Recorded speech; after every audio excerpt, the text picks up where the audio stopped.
My name is Sienna. I am 34 years old, and I never expected my own mother to sell my sanctuary to fund a lifestyle of fake luxury. They thought they had outsmarted the black sheep of the family. They thought they could strip away my legacy while I was busy building my career. Last weekend, I drove down to the Hamptons to clear my head at the oceanfront estate my grandparents left exclusively to me. Instead of the familiar sound of seagulls and crashing waves, I was greeted by the screech of a power drill and a massive wooden sign stabbed into my front lawn. The sign read "Sold" in bold red letters. As I stood there holding the key that no longer fit the front door, my phone buzzed in my pocket. It was a text message from my brother-in-law, Andre. He is a polished real estate executive who always wears suits that cost more than my first car. The text read, "Thanks for the early wedding gift, Sienna. The house closed at a great price. Lexi is thrilled. I did not scream, I did not cry. I simply smiled because they had no idea they had just stolen a house from a woman who specializes in hunting down financial predators." Before I continue this story, let me know where you are watching from in the comments below. Hit like and subscribe if you have ever had to deal with entitled family members who cross the ultimate boundary. Growing up in an affluent neighborhood in Manhattan taught me early on that appearances were everything to my mother. Our pristine penthouse was a stage, and we were merely her actors. My younger sister Lexi was always the star of the show. She was the golden child who could do no wrong. Lexi is now 28 and spends her days posing for social media pretending to live a billionaire lifestyle she cannot actually afford.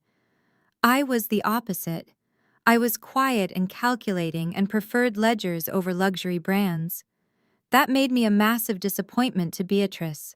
When my grandparents passed away, they left their beloved Hamptons estate to me. It was a sprawling property with weathered cedar shingles and a wraparound porch that smelled of salt and pine. My grandparents knew exactly who Beatrice was. They knew she would eventually try to liquidate every asset in sight to keep up her high society charade. That is why they left the property entirely in my name. For years, she played the role of the grieving daughter, claiming she needed access to the house for emotional closure. I gave her a spare key out of pity. I never imagined she would use that key to stage a fraudulent sale with Andre acting as the shady broker. Standing on the manicured grass of my stolen property, I watched a team of contractors carrying boxes into my living room. My chest tightened, but I forced myself to breathe evenly. I approached the lead contractor who was busy checking a clipboard. I asked him who authorized the lock change. He looked at me with bored indifference and said the new owners wanted immediate access after the closing. He told me the broker Andre handled the paperwork and handed over the keys yesterday morning. The audacity was suffocating. Andre and Lexi had literally just gotten married 3 months ago. Their wedding was a spectacular display of wealth that I now realized was entirely funded by the stolen equity of my inheritance. I saw Andre's boutique real estate firm stamped at the bottom of the sold sign. He listed my property, handled the escrow, and pocketed a massive commission while smiling in my face at family dinners. They assumed I was just a naive corporate drone who would eventually back down to avoid a public scandal. They assumed I would let them keep the money to preserve the family peace. Family peace is the exact weapon toxic people use to keep their victims silent. But I am not a victim. I walked to my car and pulled out my laptop. As a forensic accountant, I deal in hard data, not emotions. My job is to track down hidden offshore accounts, uncover corporate embezzlement, and dismantle financial fraud networks. Andre thought his expensive suits made him invincible. He did not realize he had just handed a loaded gun to a sniper. I logged into my secure database and pulled the public property records. Within 5 minutes, I found the forged signatures. Beatrice had brazenly signed my name as the seller, while Andre notarized the documents himself. I started the engine. Beatrice was hosting a lavish celebration dinner that very evening to toast Lexi and Andre's new penthouse. It was time to crash the party.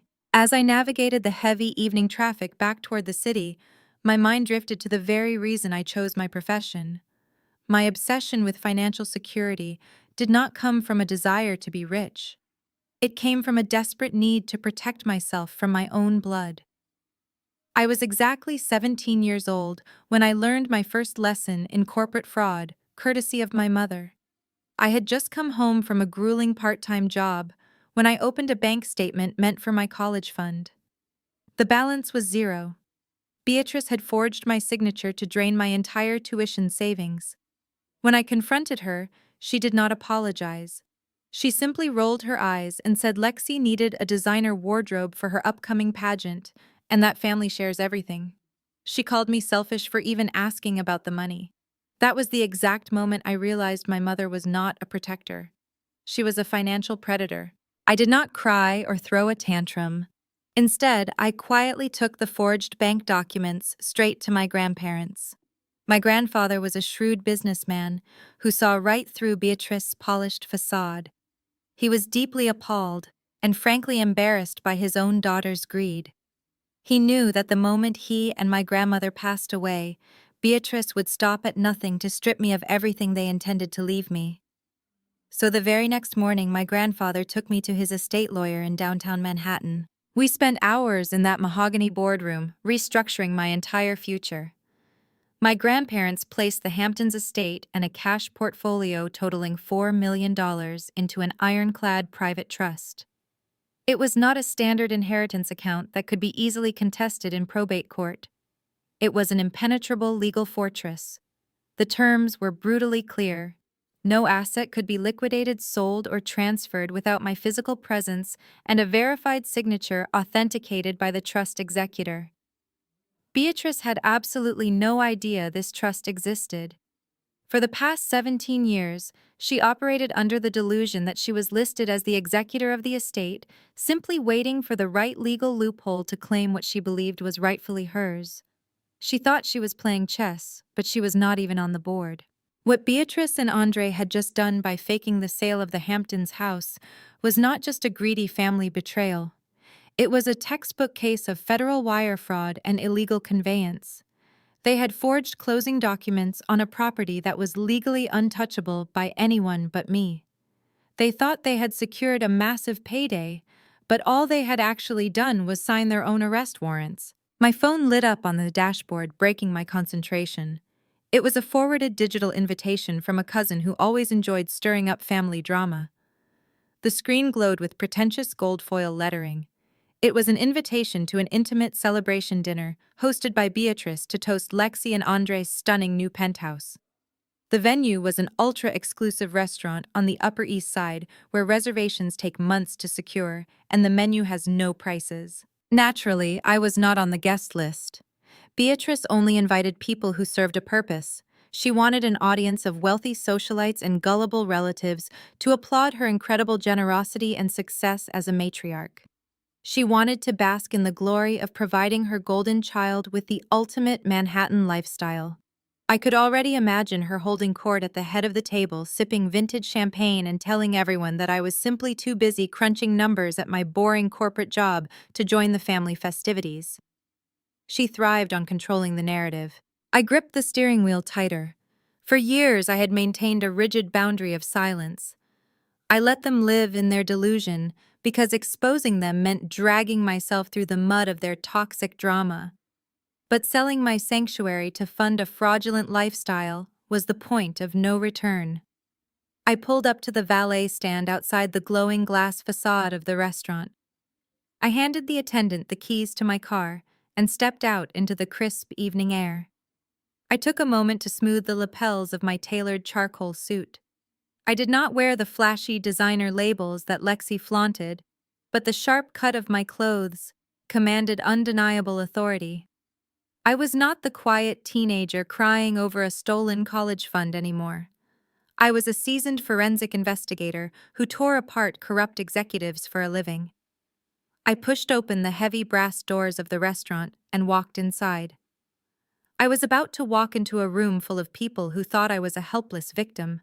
They had no idea they were about to have dinner with their absolute worst nightmare. The maitre d' tried to stop me as I bypassed the host stand, but my confident stride and sharp charcoal suit made him hesitate just long enough for me to reach the private dining wing.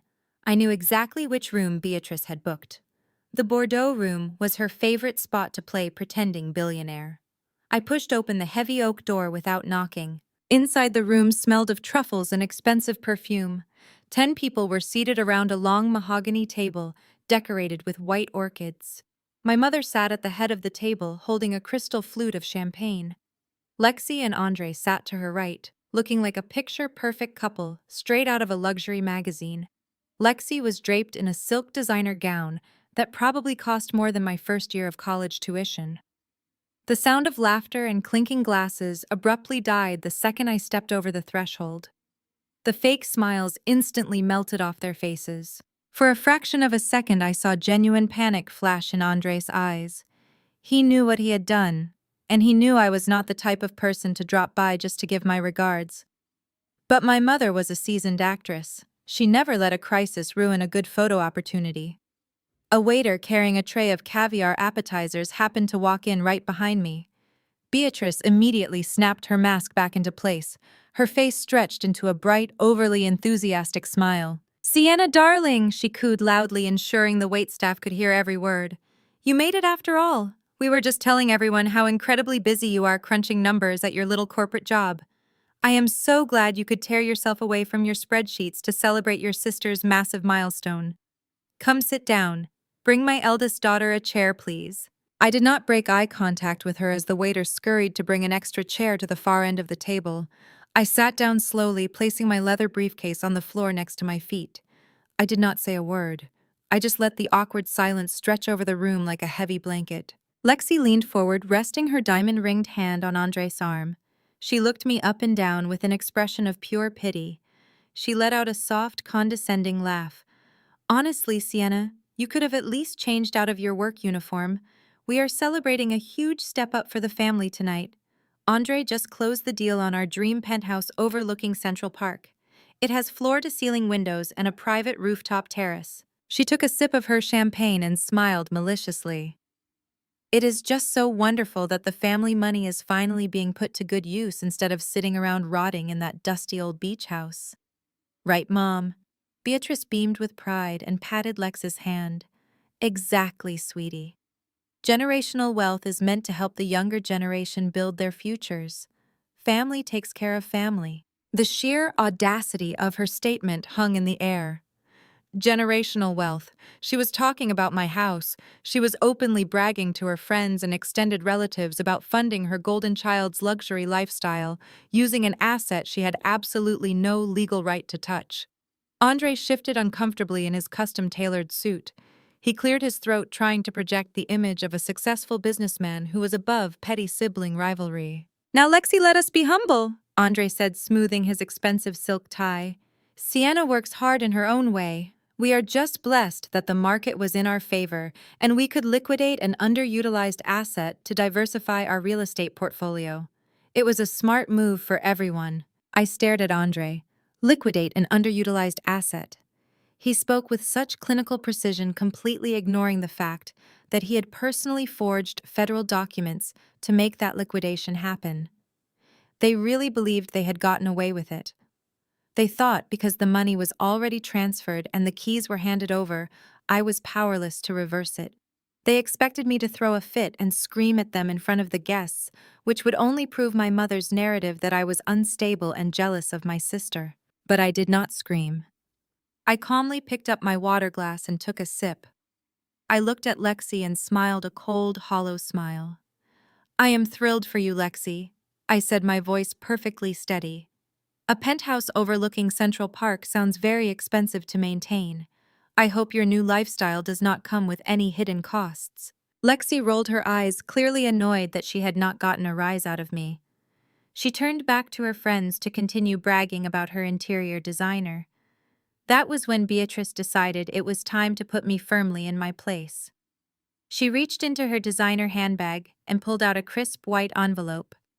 She tapped it against the mahogany table, her eyes locking onto mine with a predatory gleam.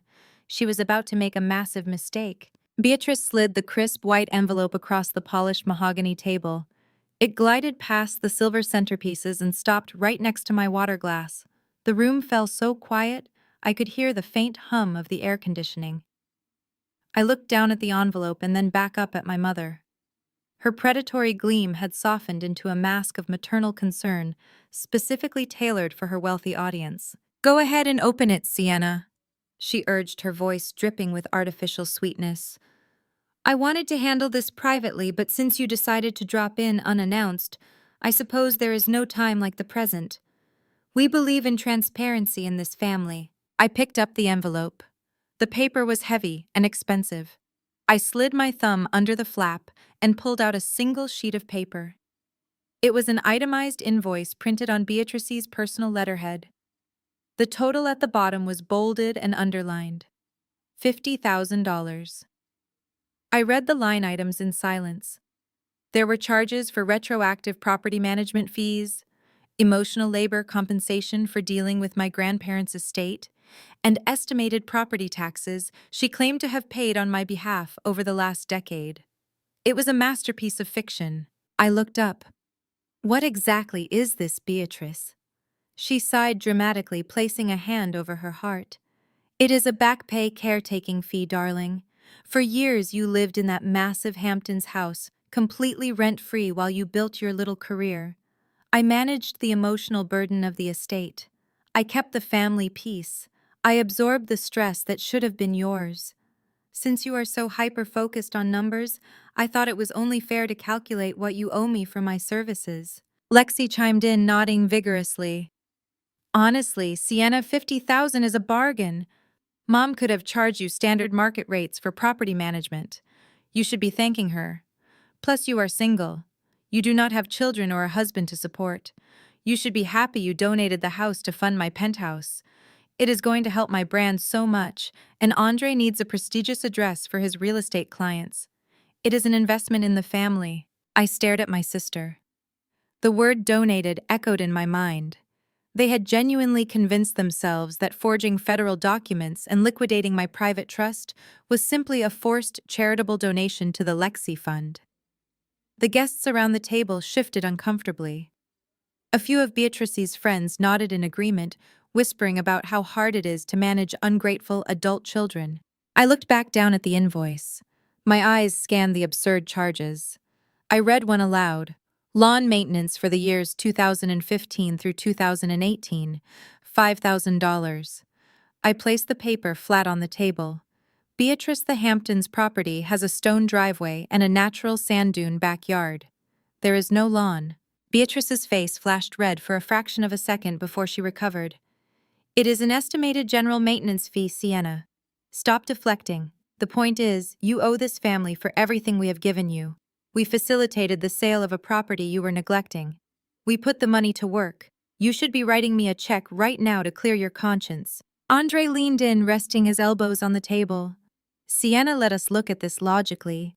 The 50,000 is just a rebalancing of family assets. You walked away with a free education and a great job. Lexi and I are building a legacy. The closing on the Hamptons house covered the penthouse down payment, but there are still closing costs and renovation fees we need to handle. If you just pay the invoice, we can put all this sibling rivalry behind us. We can move forward as a united front." He was trying to sound like a mediator, but I could hear the slight tremor of desperation in his voice. Andre did not just want $50,000 to punish me.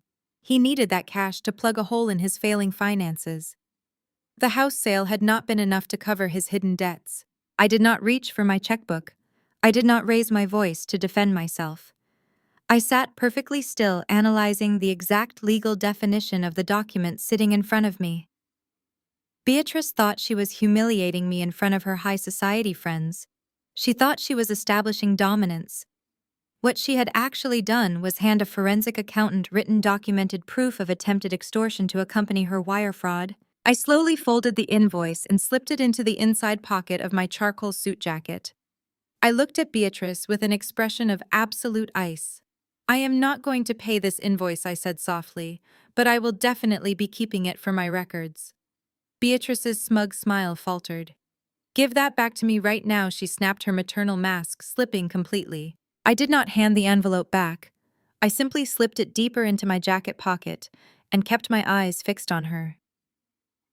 Beatrice half rose from her chair, her perfectly manicured fingers curling into claws against the white tablecloth. Before she could make a scene that would irreparably damage her high society reputation, Andre quickly stood up. He placed a heavy hand on Beatrice's shoulder, gently forcing her back into her seat. He shot her a warning look that clearly said, "Let me handle this." Andre buttoned his custom-tailored suit jacket and flashed me his signature $1 million smile. It was the same smile he used on billboard advertisements across the city. "Sienna, let us all take a deep breath," he said, his voice smooth and heavily modulated. "There is no need for hostility here. We are family, and family looks out for each other. I know seeing the house sold was a shock, but you have to look at the bigger picture. The luxury real estate market is incredibly volatile right now. We are looking at an impending correction. Keeping a massive aging oceanfront property like that is financial suicide for a single woman on a corporate salary. Do you have any idea what the carrying costs on a property like that actually are, Sienna? The property taxes, the saltwater corrosion maintenance, the insurance premiums. It is an absolute money pit."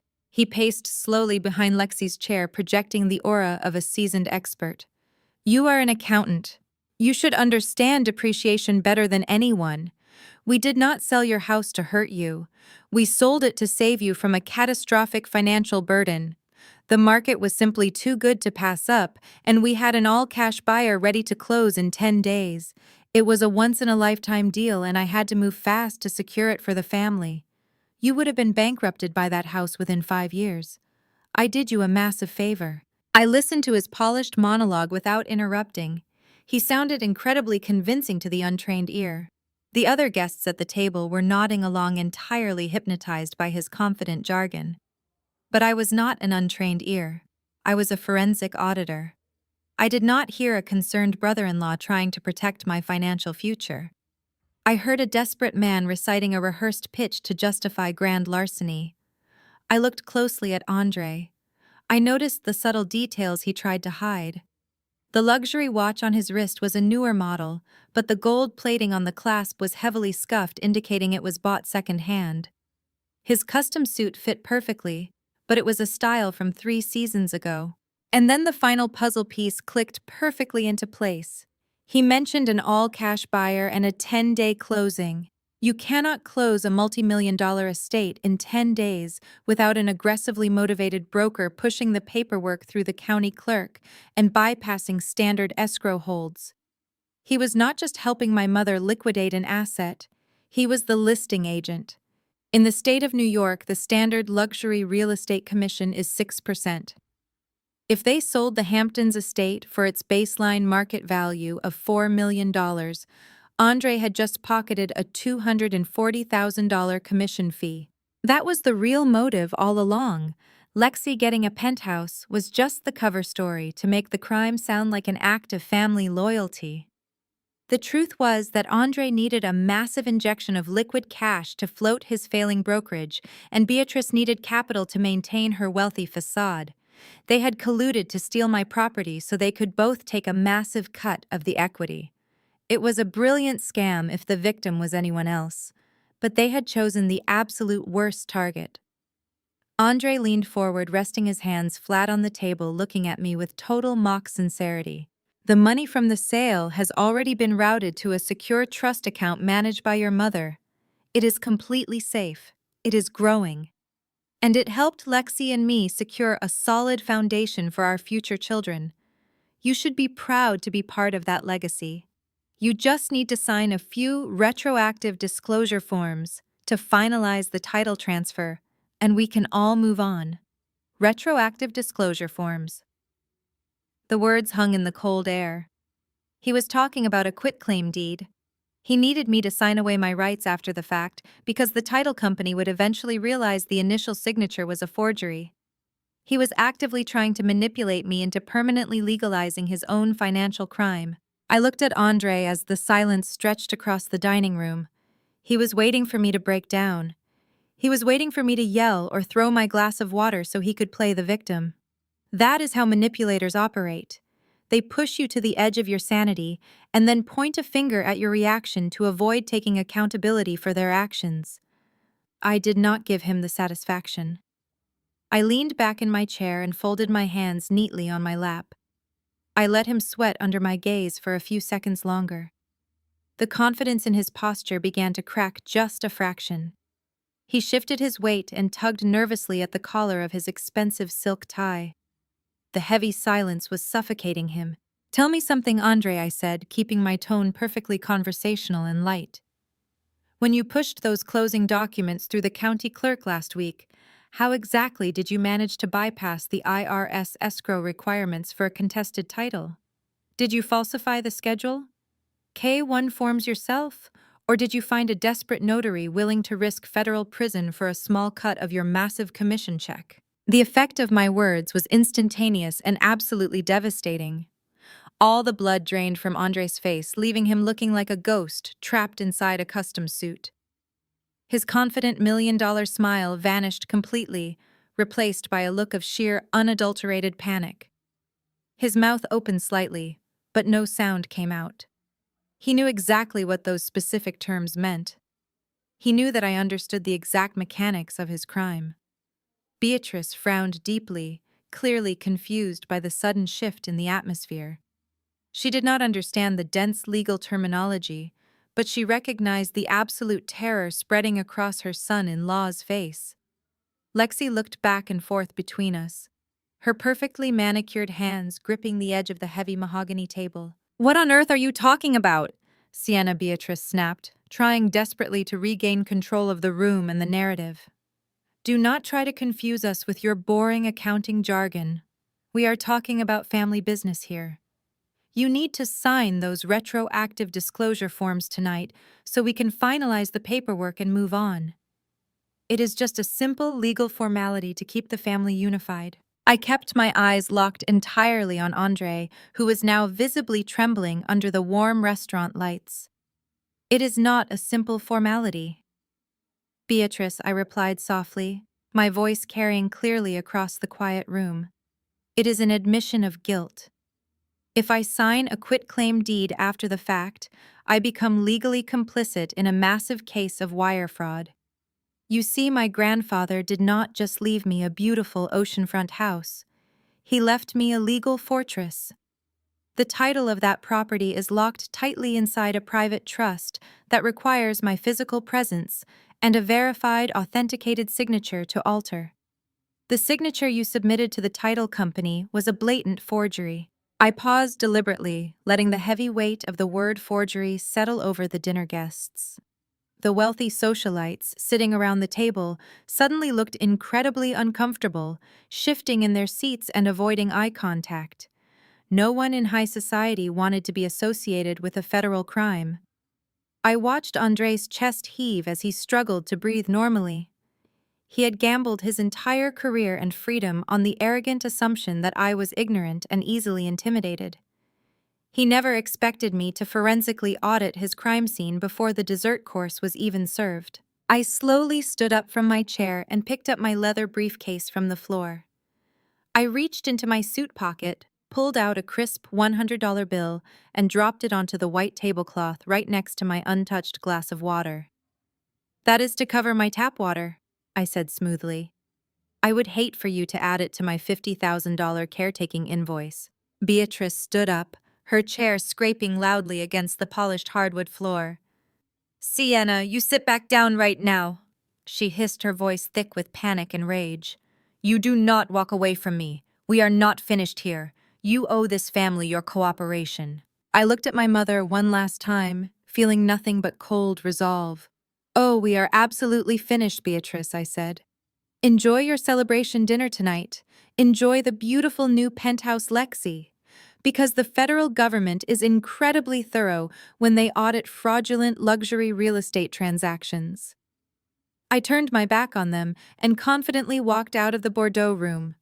I did not look back, but I could hear the immediate eruption of panicked whispers and Andre's frantic voice trying to calm my mother down. The first warning shot had been fired. The cool air of Manhattan felt refreshing against my face as I stepped out of the restaurant. I directed my driver straight to the financial district. It was past 9 in the evening when I swiped my keycard at the heavy glass doors of my firm. The office was mostly empty, save for a few junior analysts burning the midnight oil. I walked straight to my corner office, locked the door behind me, and powered on my dual monitors. I was not going to wait until morning to dismantle my family. I was going to map out their entire criminal enterprise tonight. I poured myself a black coffee and sat down. As a senior forensic accountant, I had security clearances and access to financial databases that the average citizen did not even know existed. I logged into our proprietary tracking software and tapped into the federal wire transfer logs. I started with the public sale record of the Hamptons estate. The property closed for $4.2 million. From there, it was just a matter of following the digital breadcrumbs. Numbers never lie, and they certainly do not keep family secrets. Within 20 minutes, I found the primary escrow account used for the closing. It was registered under a shell company affiliated with Andres Real Estate Brokerage. I watched the money splinter off into different directions like a shattered mirror. A massive cut of $250,000 was routed directly into Andres' personal offshore checking account. He had listed it as a consulting fee to evade standard commission tax laws.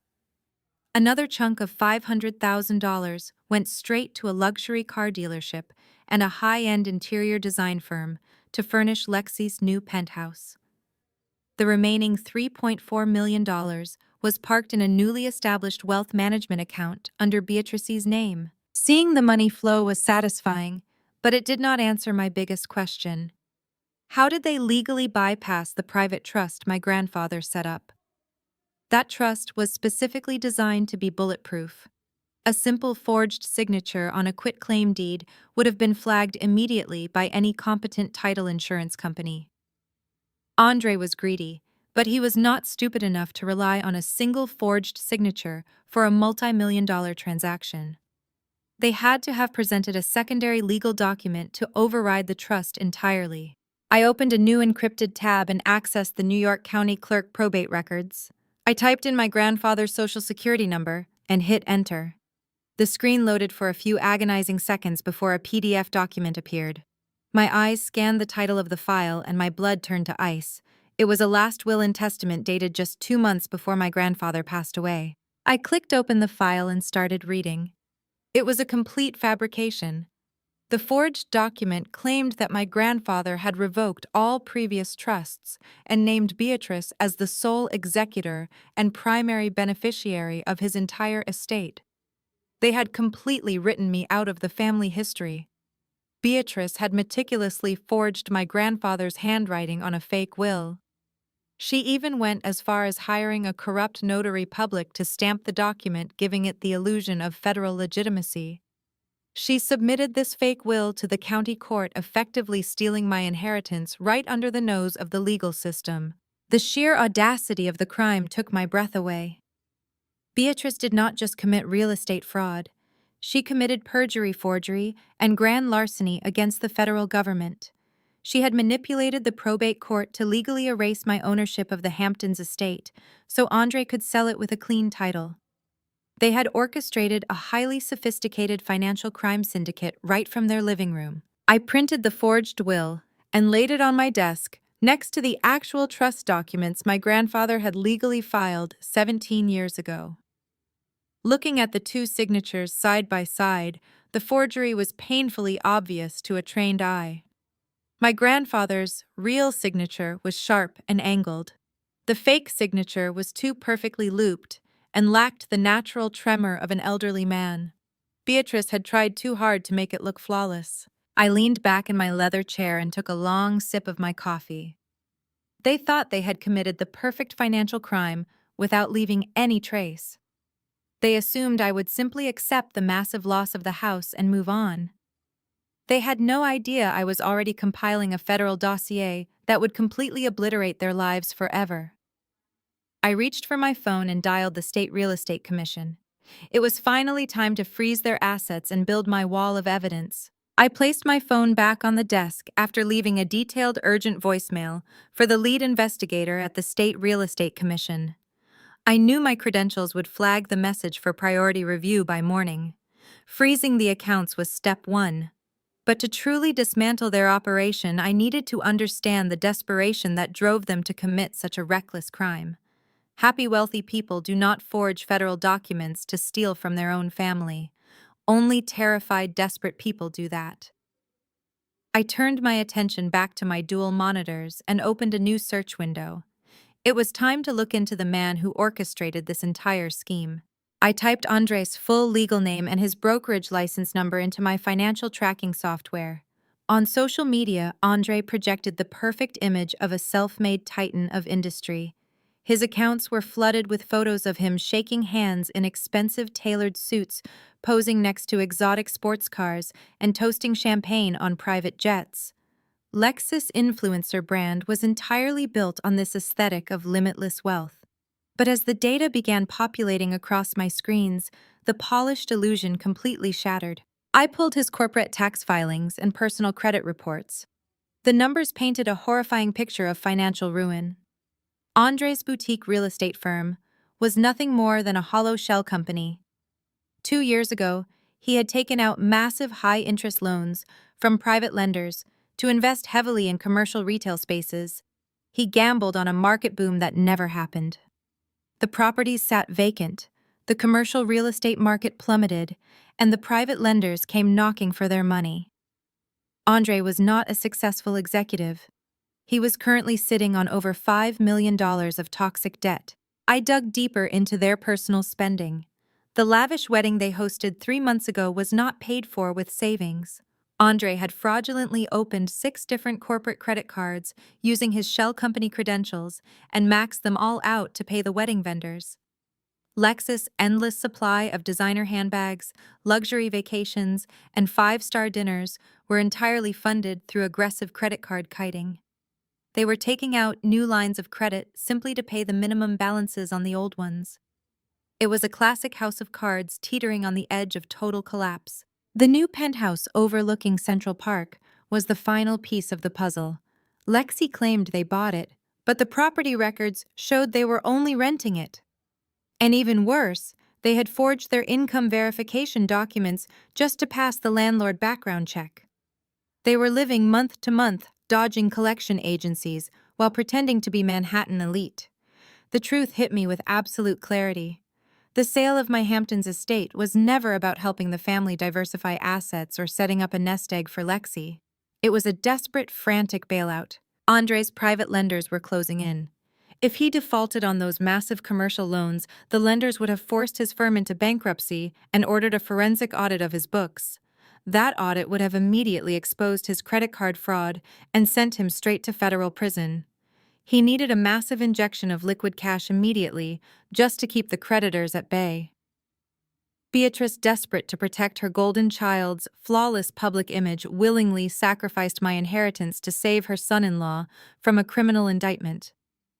They stole my $4 million estate to pay off bad debts and fund a fake lifestyle.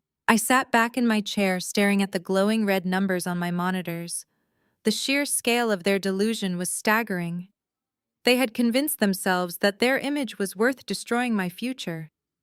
They thought they had successfully plugged the hole in their sinking ship. But by forging my grandfather's will and selling a property tied to a private trust, they had just traded a state-level financial crisis for a federal felony. I exported every single document loan agreement and forged tax return into a secure encrypted file. I printed physical copies of everything and organized them neatly into a thick manila folder. The clock on my computer screen read 2 in the morning. My eyes were heavy, but my mind was racing with absolute clarity. I had all the evidence I needed to destroy Andre's career and send him to prison. But Andre was just a symptom of the disease. The true architect of my pain was the woman who gave birth to me.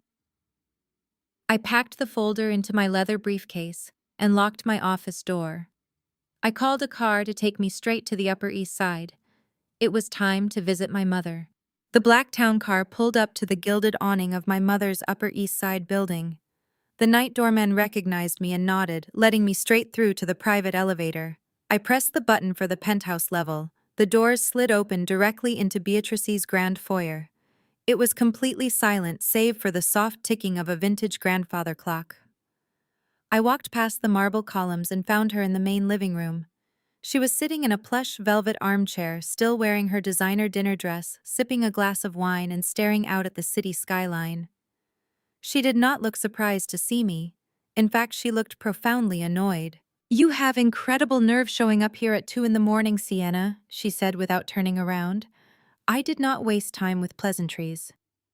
I walked to the glass coffee table, unclasped my briefcase, and pulled out the manila folder. I dropped it onto the glass right next to her wine glass. I pulled out the printed copy of the forged will and placed it on top of the pile. "I know exactly what you and Andre did," I said, my voice perfectly level.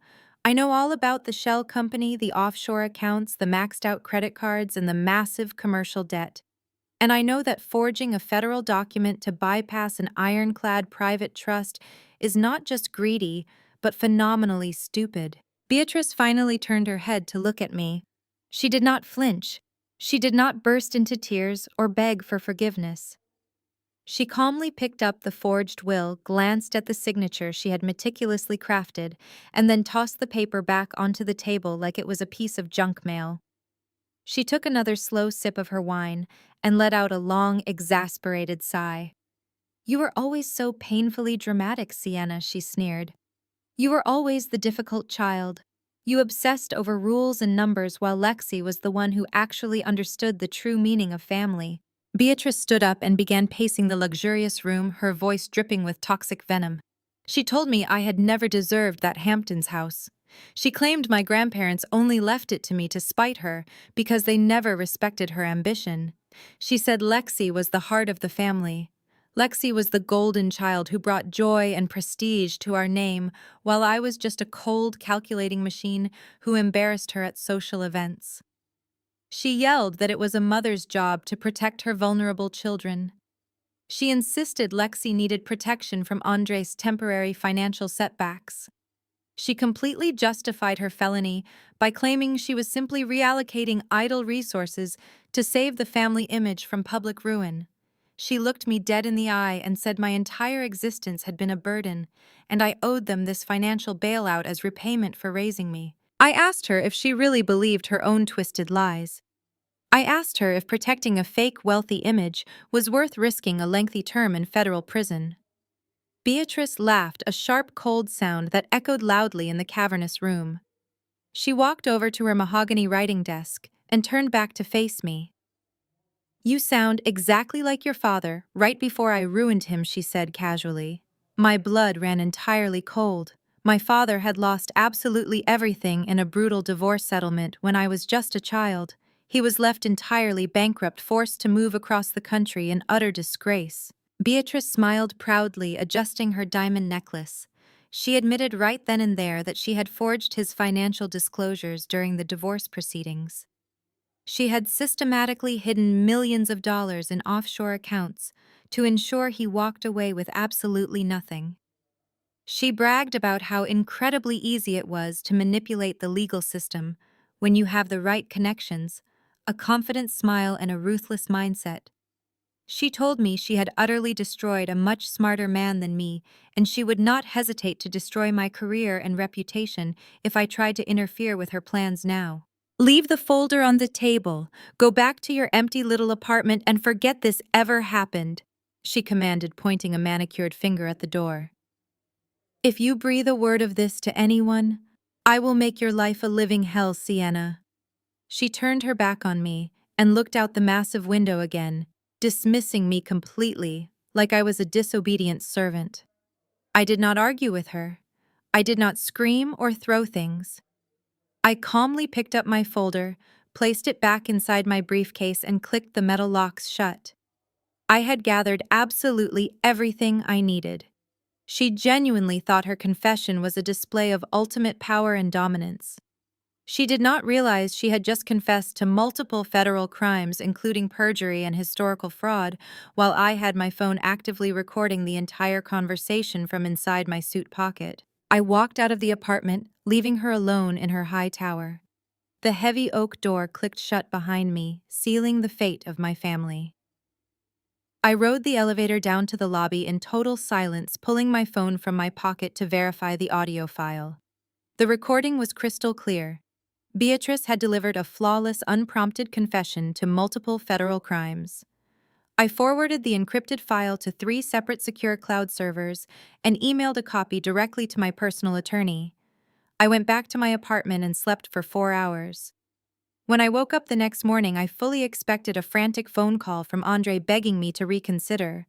Instead, I was served with legal papers before I even finished my morning coffee.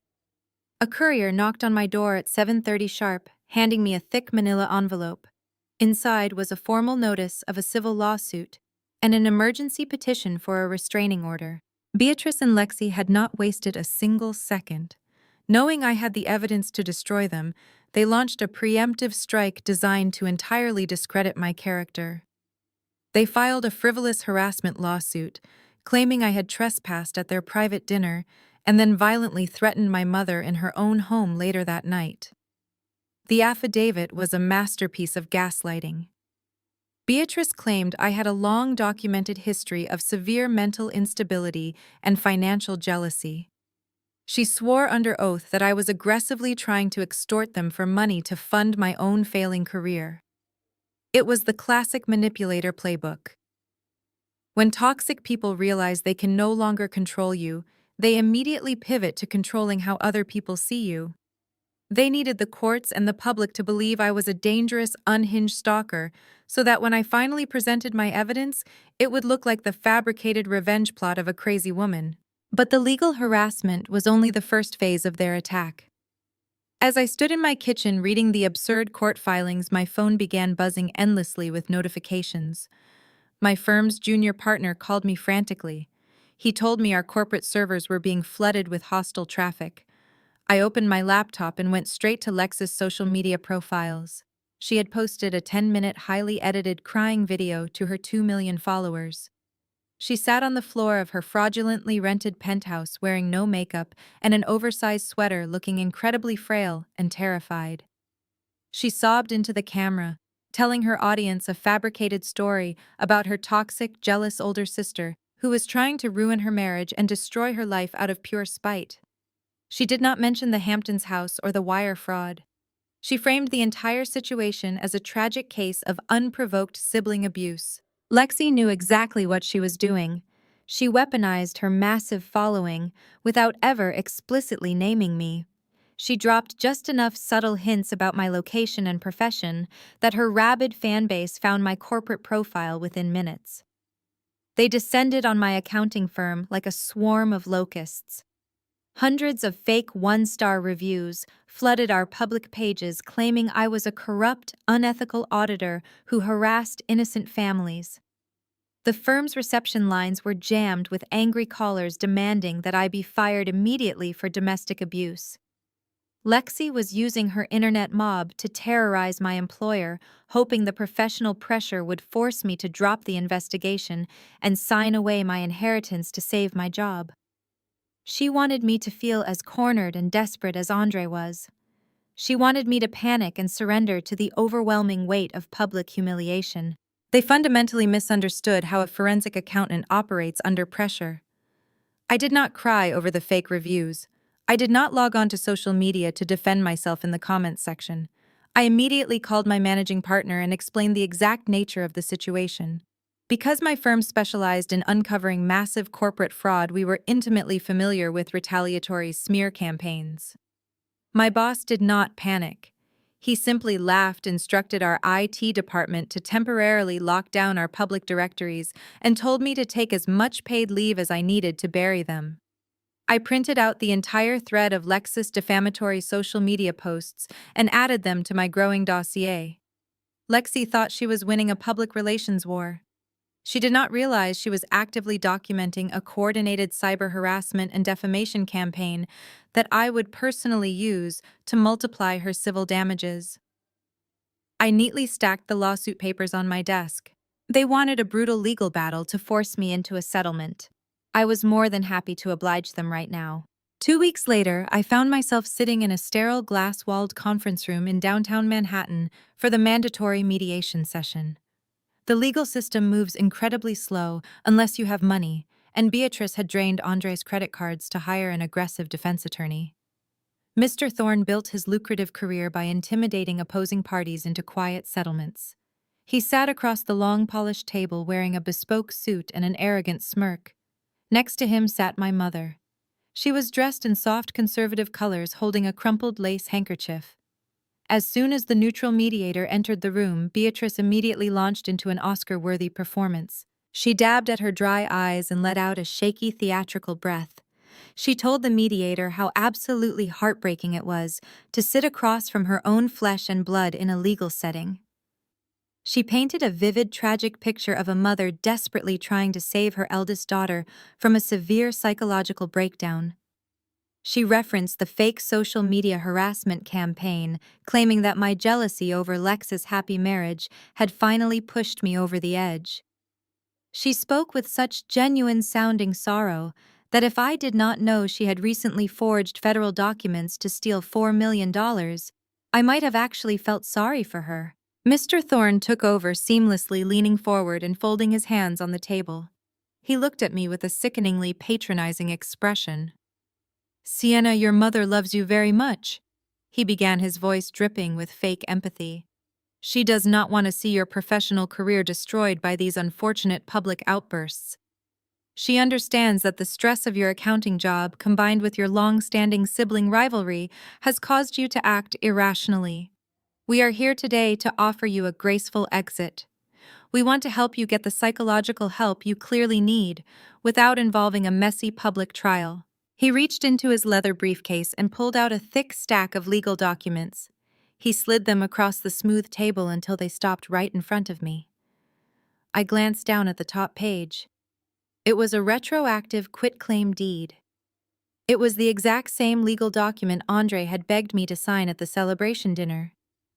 The document would legally transfer all my ownership rights of the Hamptons estate directly to Beatrice, backdating the transfer to a week before she fraudulently sold the property. It was the ultimate get-out-of-jail-free card for their entire criminal enterprise. Mr. Thorne tapped the document with his expensive gold pen. "If you sign this deed right now, we will immediately drop the civil harassment lawsuit," he stated firmly. "We will issue a public statement clearing your name of the social media backlash. You can go back to your quiet life, and your mother will handle the family estate as she sees fit. However, if you refuse to cooperate, we will have no choice but to escalate this matter to protect the family." I raised an eyebrow, waiting for the threat. It did not take long. "Given your recent erratic behavior, your mother is fully prepared to file an emergency petition in probate court." Mr. Thorne continued, his tone dropping its friendly facade and turning sharp and cold. "We will formally request a psychological evaluation to have you declared legally incompetent to manage your own affairs. We will seek a full medical conservatorship. If the court grants it, your mother will be given total legal control over your finances, your medical decisions, and your career.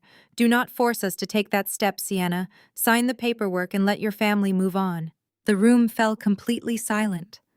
The mediator looked at me, expecting me to either burst into tears or angrily flip the table. They were threatening to strip away my basic human rights and lock me in a legal cage if I did not help them cover up their felony. I looked past Mr. Thorne and locked eyes with Andre, who was sitting silently at the far end of the table. He was sweating profusely. He knew this insane legal threat was their absolute last resort. They were bluffing with an empty hand, hoping my fear of public humiliation and forced medical evaluations would compel me to surrender my inheritance. They wanted me to feel small. They wanted me to feel utterly trapped by their expensive lawyer and their carefully crafted lies. I looked down at the quitclaim deed and then looked back up at my mother.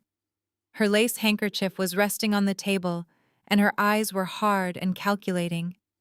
She thought she had me perfectly checkmated today.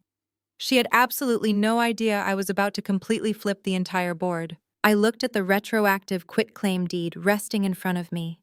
It was a single piece of paper that represented their entire desperate delusion. They genuinely thought my biggest vulnerability was my reputation. I picked up the pen Mr. Thorne had offered me. Beatrice let out a small, relieved sigh, her shoulders visibly relaxing. Andre finally took a deep breath. I held the pen for a moment, inspecting the gold trim before I placed it down exactly where I found it. I reached into my leather briefcase and pulled out the thick manila folder I had compiled the night before. I did not say a word about my sanity. I did not mention the social media harassment or defend my psychological state. I opened the folder and pulled out a stack of dense forensic financial reports. I slid the first document across the table directly to Mr. Thorne. It was not a legal argument. It was pure, indisputable math. "What you are holding, Mr. Thorne," I said, leaning back in my chair, "is a certified federal routing trace. It details exactly how $250,000 of equity from the sale of my private trust property was illegally transferred into an offshore shell account registered to your client, Andre." Mr. Thorne frowned, looking down at the document. His arrogant smirk instantly vanished. I slid a second document across the table. "That one is a credit analysis proving that your client Lexi used fraudulently obtained corporate credit cards to fund her wedding and her current lifestyle." And finally, I slid the thickest document forward. "That is a copy of the fake will your client Beatrice submitted to the county clerk. I have already confirmed with a forensic handwriting expert that the signature is a blatant forgery. I also have an audio recording of Beatrice confessing to this exact crime 2 nights ago." The color completely drained from Mr. Thorne's face. He was an aggressive lawyer, but he was not a fool. He specialized in civil intimidation, not defending federal felonies. He looked up at Beatrice with an expression of sheer, horrified realization. She had completely lied to him. She had hired him to bully a difficult daughter into a civil settlement, telling him they had a clean legal title. She had intentionally neglected to mention that the entire situation was built on top of massive wire fraud and perjury. Beatrice shifted uncomfortably in her chair, her theatrical sadness evaporating instantly. "Sienna, stop this nonsense," she hissed, grabbing the edge of the table. "You are making things up. Mr. Thorne, do not look at those papers. She is having an episode." Mr. Thorne ignored her completely. His eyes were scanning the dense financial data, and he knew immediately that the documents were perfectly legitimate. As a seasoned attorney, he knew exactly what happens when you knowingly try to enforce a contract tied to stolen assets. He was dangerously close to being implicated in their conspiracy just by being in the room. He slammed the folder shut and pushed it slightly away from him. Andre began to panic, his carefully crafted real estate persona shattering entirely. "You cannot use those," he stammered, pointing a shaking finger at the folder. "That is illegally obtained financial data. You hacked my accounts." I laughed, a cold, sharp sound that cut through the tension. "I am a certified forensic accountant, Andre. I used federal databases that I have legal clearance to access because I suspected a crime had been committed against my personal estate. The data is perfectly admissible, and right now it is sitting on the desks of 3 different federal agencies." Mr. Thorne cleared his throat loudly, desperately trying to regain control of a situation that had just spiraled into an absolute legal nightmare. "Okay, let us take a step back," he said, holding up his hands. "Clearly, there are some deep misunderstandings regarding the estate transfer. My clients are willing to make this right." He pulled out a calculator from his briefcase, his fingers flying over the keys. "If the issue is simply financial compensation, we can expedite a settlement today. My clients will agree to buy out your portion of the Hamptons property for $1.5 million. That is well above standard market depreciation. You sign the quitclaim deed, we transfer the funds by Friday, and this entire situation remains confidential. No one goes to court, no one gets audited." He was offering me a lowball settlement to sweep a federal felony under the rug. He was trying to buy my silence to save his own clients from prison. I looked at the calculator screen displaying the settlement offer. I looked at Beatrice, who was nodding eagerly, silently begging me to take the money and let her keep her fake high society life. I reached out and pushed the calculator back toward Mr. Thorne. "I am not a disgruntled beneficiary looking for a quick payout. I stated clearly, locking eyes with the lawyer. I am the sole owner of a $4 million estate that was stolen through forgery. I will not accept 1.5 million. I will not accept 4 million. The only piece of paper I am signing today is my witness statement for the federal authorities. The only piece of paper I am signing today is my witness statement for the federal authorities. I stood up from the sleek conference table and picked up my leather briefcase. Mr. Thorne did not try to stop me. He was already packing his own bags, looking like a man who realized he had stepped on a live landmine. Beatrice sat frozen in her chair, her face entirely devoid of color, while Andre stared at the wall with a hollow, empty expression. I walked out of the mediation center, feeling a profound sense of clarity. They thought they could corner me in a room and bully me into submission, but they only handed me the perfect opportunity to see the whites of their eyes before I pulled the trigger. I did not go back to my apartment. I went straight to my corporate office. In the financial world, you do not need to physically touch someone to completely paralyze them. You just need to cut off their oxygen supply, and for people like Andre, oxygen is liquidity. I sat down at my desk and pulled up the secure digital portals for the State Real Estate Commission and the Securities and Exchange Commission. Because of my senior forensic credentials, my filings bypassed the standard automated queues and went directly to the emergency review boards. I spent the next 2 hours systematically uploading every piece of evidence I had gathered. I attached the forged will, the routing trace of the stolen equity, the fraudulent credit applications, and the audio recording of Beatrice's late-night confession. I filed a formal request for an immediate emergency injunction to freeze all assets associated with Andres' brokerage firm, citing severe flight risk and active federal wire fraud. The beauty of the American banking system is that when the federal government suspects massive real estate fraud, they do not wait for a court date to secure the stolen funds. They lock down everything immediately and ask questions later. I hit submit on the final form and leaned back in my chair. The digital trap was officially set. Now, it was just a matter of waiting for the jaws to snap shut. I did not have to wait long. Less than 48 hours later, the dominoes began to fall in spectacular fashion. I was sitting at a corner cafe near Wall Street, sipping an espresso, when my phone buzzed with an incoming call from an unknown number. I answered it and heard the sound of ragged, heavy breathing on the other end. Sienna, what did you do? It was Andre. His smooth, confident executive voice was completely gone, replaced by the frantic, high-pitched tone of a trapped animal. I took a calm sip of my espresso. I am not sure what you mean, I replied casually. Do not play games with me, he screamed into the receiver. I just tried to pay the monthly premium on my commercial bridge loan, and my corporate accounts are locked. My personal checking is frozen. Even Lexus credit cards are declining. The bank manager just told me there is a federal hold on my entire portfolio pending an SEC investigation. They suspended my brokerage license, Sienna. You ruined me. I listened to his violent panic echoing through the phone speaker.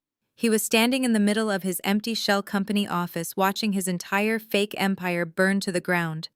Without access to those accounts, he could not pay his private lenders. Without his license, he could not legally close another real estate deal to bail himself out. The massive mountain of debt he had been hiding was about to crash down on him all at once. You ruined yourself, Andre. I said, my voice ice cold. You chose to forge federal documents. You chose to illegally sell a property tied to a private trust. You chose to use my inheritance to fund a fake luxury lifestyle for my sister. I did not force you to commit wire fraud. I just provided the math to the people whose job it is to put criminals in prison. He was hyperventilating now, the reality of his situation fully crashing over him. You have to undo this, he begged, his voice cracking. Sienna, please. The private lenders are going to destroy me. Lexi is crying. We have zero cash. We cannot even buy groceries. You have to call them and tell them it was a misunderstanding. I will give you the house back. I will find a way to repay the money.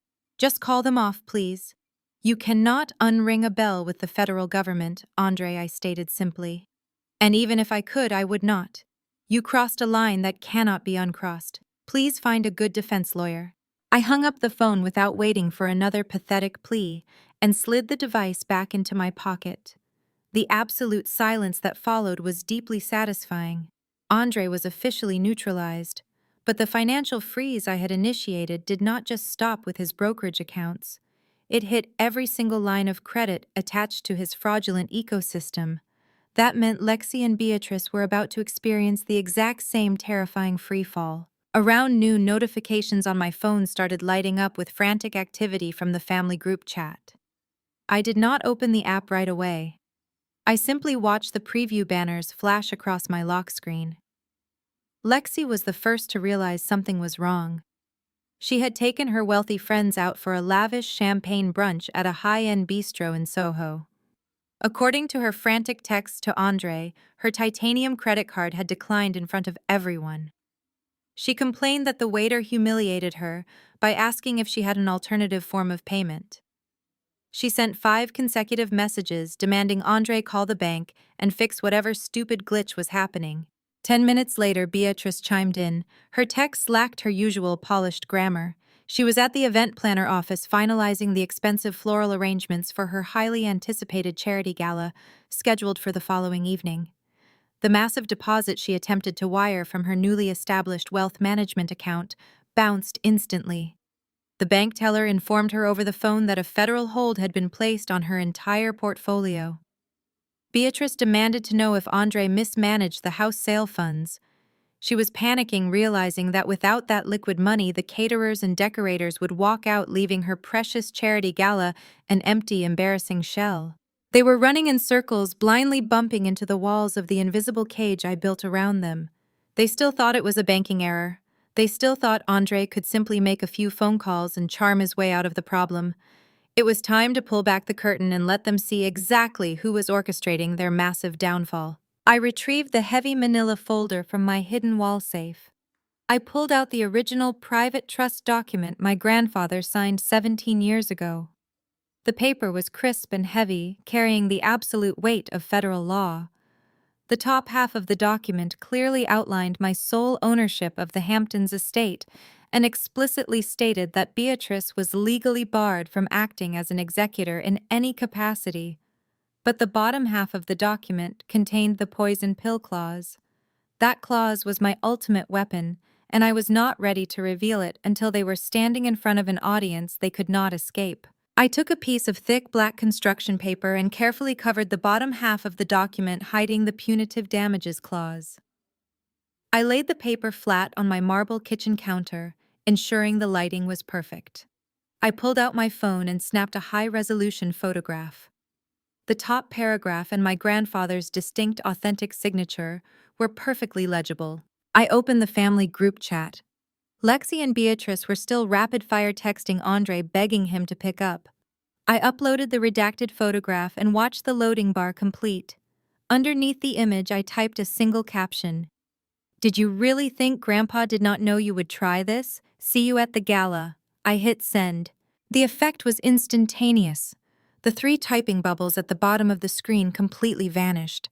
For 2 full minutes, there was dead silence in the digital chat room.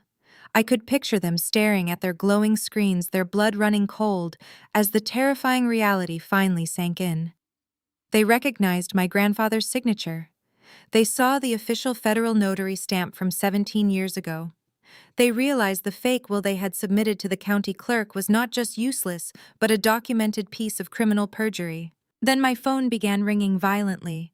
First it was Beatrice, then it was Lexi, then Beatrice again. They called back to back, desperate to control the narrative, desperate to threaten me, beg me, or scream at me. I placed my phone on silent and tossed it onto the couch. I had no intention of speaking to them in private ever again. The next time I saw my mother and sister, it was going to be under the bright chandeliers of her charity gala. I walked into my bedroom and unzipped the garment bag hanging on the closet door. Inside was a stunning floor-length emerald green gown. I was going to give Beatrice exactly what she always wanted, a spectacle that high society would never forget. The grand ballroom of the Plaza Hotel was a masterclass in aggressive opulence. Every inch of the space was dripping in white orchids and illuminated by massive crystal chandeliers. This was Beatrice's annual Spring Hope Charity Gala. On paper, it was an event dedicated to raising funds for underprivileged youth. In reality, it was her ultimate vanity project. It was the one night a year where she could command the attention of Manhattan elite politicians and billionaires to solidify her status as the reigning matriarch of high society. The press line outside was packed with photographers shouting names and blinding guests with relentless flashbulbs. I stepped out of my town car, letting the emerald green silk of my gown pool gracefully around my heels. I walked the red carpet with the cool, absolute confidence of a woman who held the executioner's axe. Inside, the air hummed with the sound of a live string quartet and the clinking of champagne flutes. I accepted a glass from a passing waiter and positioned myself near a towering floral arrangement that offered a perfect vantage point of the main floor. It did not take long to spot my family. They were standing near the VIP tables, positioned directly in front of the press cameras. To the untrained eye, they looked like the perfect American dynasty. Beatrice was draped in a silver sequined gown, wearing her signature diamond necklace. Lexi was wearing a custom couture dress, holding tightly to Andre's arm. Andre was in a pristine black tuxedo, his hair perfectly styled. But I was not an untrained eye. I was a forensic auditor. I knew how to look past the expensive packaging and see the terrified reality hiding underneath. As I watched them closely, the cracks in their flawless facade were painfully obvious. Beatrice was smiling at a state senator, but the smile did not reach her eyes. Her posture was rigidly stiff, and her hands kept clenching around her silver evening clutch. She was frantically scanning the room not to greet friends, but to dodge the event coordinators. I knew for a fact that the catering company, the florists, and the string quartet had not been paid because her accounts were locked. She was hosting a $1 million party with zero liquid cash, terrified that a vendor might pull the plug. Andre looked significantly worse. He was sweating profusely under the bright ballroom lights. He kept pulling a silk handkerchief from his pocket to dab his forehead, completely ignoring the polite conversation happening around him. A wealthy real estate developer slapped him on the back to congratulate him on the Hamptons property sale, and I watched Andre's face turn the color of wet ash. He managed a weak nod and immediately signaled a waiter to bring him a double scotch. He was drinking heavily, trying to numb the terrifying reality that his brokerage license was suspended, and federal investigators were currently tearing through his professional life. He knew the men he was drinking with tonight would treat him like a contagious disease tomorrow. Lexi was arguably the most pathetic of the three. Her influencer persona was built on projecting effortless confidence, but tonight she looked like a frightened child. She kept whispering frantically into Andre's ear, tugging at his sleeve, and throwing paranoid glances at the ballroom entrance. She was waiting for me. The redacted photograph I sent to the group chat had successfully shattered her delusion. She knew her penthouse, her designer clothes, and her perfect marriage were all funded by a stolen inheritance. She knew I had the power to take it all away, and she was suffocating under that doom. I took a slow sip of my champagne. They were trapped in a psychological prison of their own making. They could not leave the gala because backing out of her own charity event would instantly spark rumors of financial ruin in Beatrice's social circles. They had to stand there and smile for the cameras, while their entire world burned to the ground behind the scenes. They were sweating bullets, desperately trying to maintain the illusion of a powerful, unified family. I watched Beatrice corner a wealthy tech billionaire pulling out a pledge card with aggressive desperation. She was trying to secure physical checks tonight, hoping she could deposit them into a different bank account tomorrow to cover the bouncing vendor checks. It was a pathetic display of a woman who valued her social standing more than her freedom. I handed my empty glass to a waiter and smoothed my emerald gown.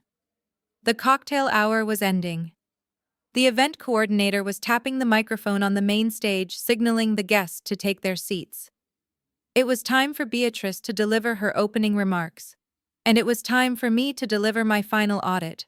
I stepped out from the shadow of the towering floral arrangement and began my walk across the main floor. The heavy emerald silk of my gown swept silently over the polished marble as I moved toward the center aisle. The room was settling down. Hundreds of wealthy donors were taking their seats at the elaborately decorated tables. Up at the front, Beatrice handed her empty champagne flute to a passing waiter and prepared to make her grand ascent up the stage stairs. She smoothed her silver sequined dress and practiced her benevolent smile. She had not spotted me yet. Before I could reach the halfway point of the ballroom, two large men in dark suits stepped directly into my path. They were private security hired specifically to keep uninvited press and unwanted guests away from the VIP section. One of them held up a thick hand and gave me a stern look. He asked to see my platinum donor lanyard, or my seating assignment. I did not have either. I had bypassed the main registration desk entirely. He frowned and politely but firmly instructed me to step back into the lobby area until my credentials could be verified. I did not break my stride, and I certainly did not step back. I simply smiled because I knew I did not need a lanyard to bypass private security. I had something significantly better. A tall, distinguished man with silver hair and a perfectly tailored navy suit stepped out of the crowd and seamlessly took his place at my right side. His name was David Reynolds. He was not just a guest at this gala. He was the District Attorney of New York. David and I went back a long way. 3 years ago, my forensic accounting firm had provided the exact financial data his office needed to dismantle a massive corporate embezzlement ring operating out of Wall Street. I had saved his biggest career case, and we had been close friends ever since. When I called him earlier that afternoon and told him what I had uncovered about my own family, he did not hesitate to offer his personal escort.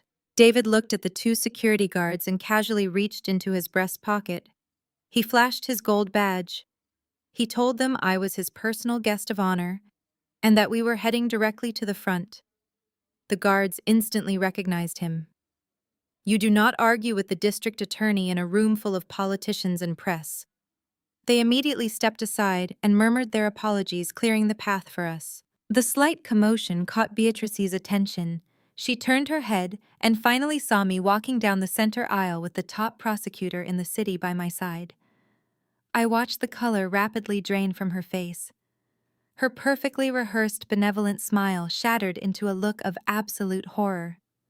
She glanced frantically at Andre, who was already staring at David Reynolds like he was looking at the Grim Reaper himself. Andre knew exactly who David was. Every corrupt broker in the city knew the man who handed out federal indictments. Beatrice panicked. She could not let me reach the stage. She abandoned her position near the podium and practically sprinted down the aisle to intercept me, her silver heels clicking frantically against the floor. She plastered a wide, fake smile onto her face for the benefit of the watching photographers, but her eyes were wide with pure terror. She reached out and grabbed my arm, her perfectly manicured fingernails digging painfully into my skin. "Sienna, what on earth are you doing here?" she hissed under her breath, keeping her voice incredibly low so the surrounding tables could not hear. Her teeth were clenched together. "You need to leave right now. You are not ruining this night for me. I swear to God, if you cause a scene in front of these people, I will destroy you. Get out." I stopped walking and looked down at her hand gripping my arm. I did not pull away. I just looked at her with an expression of absolute pity.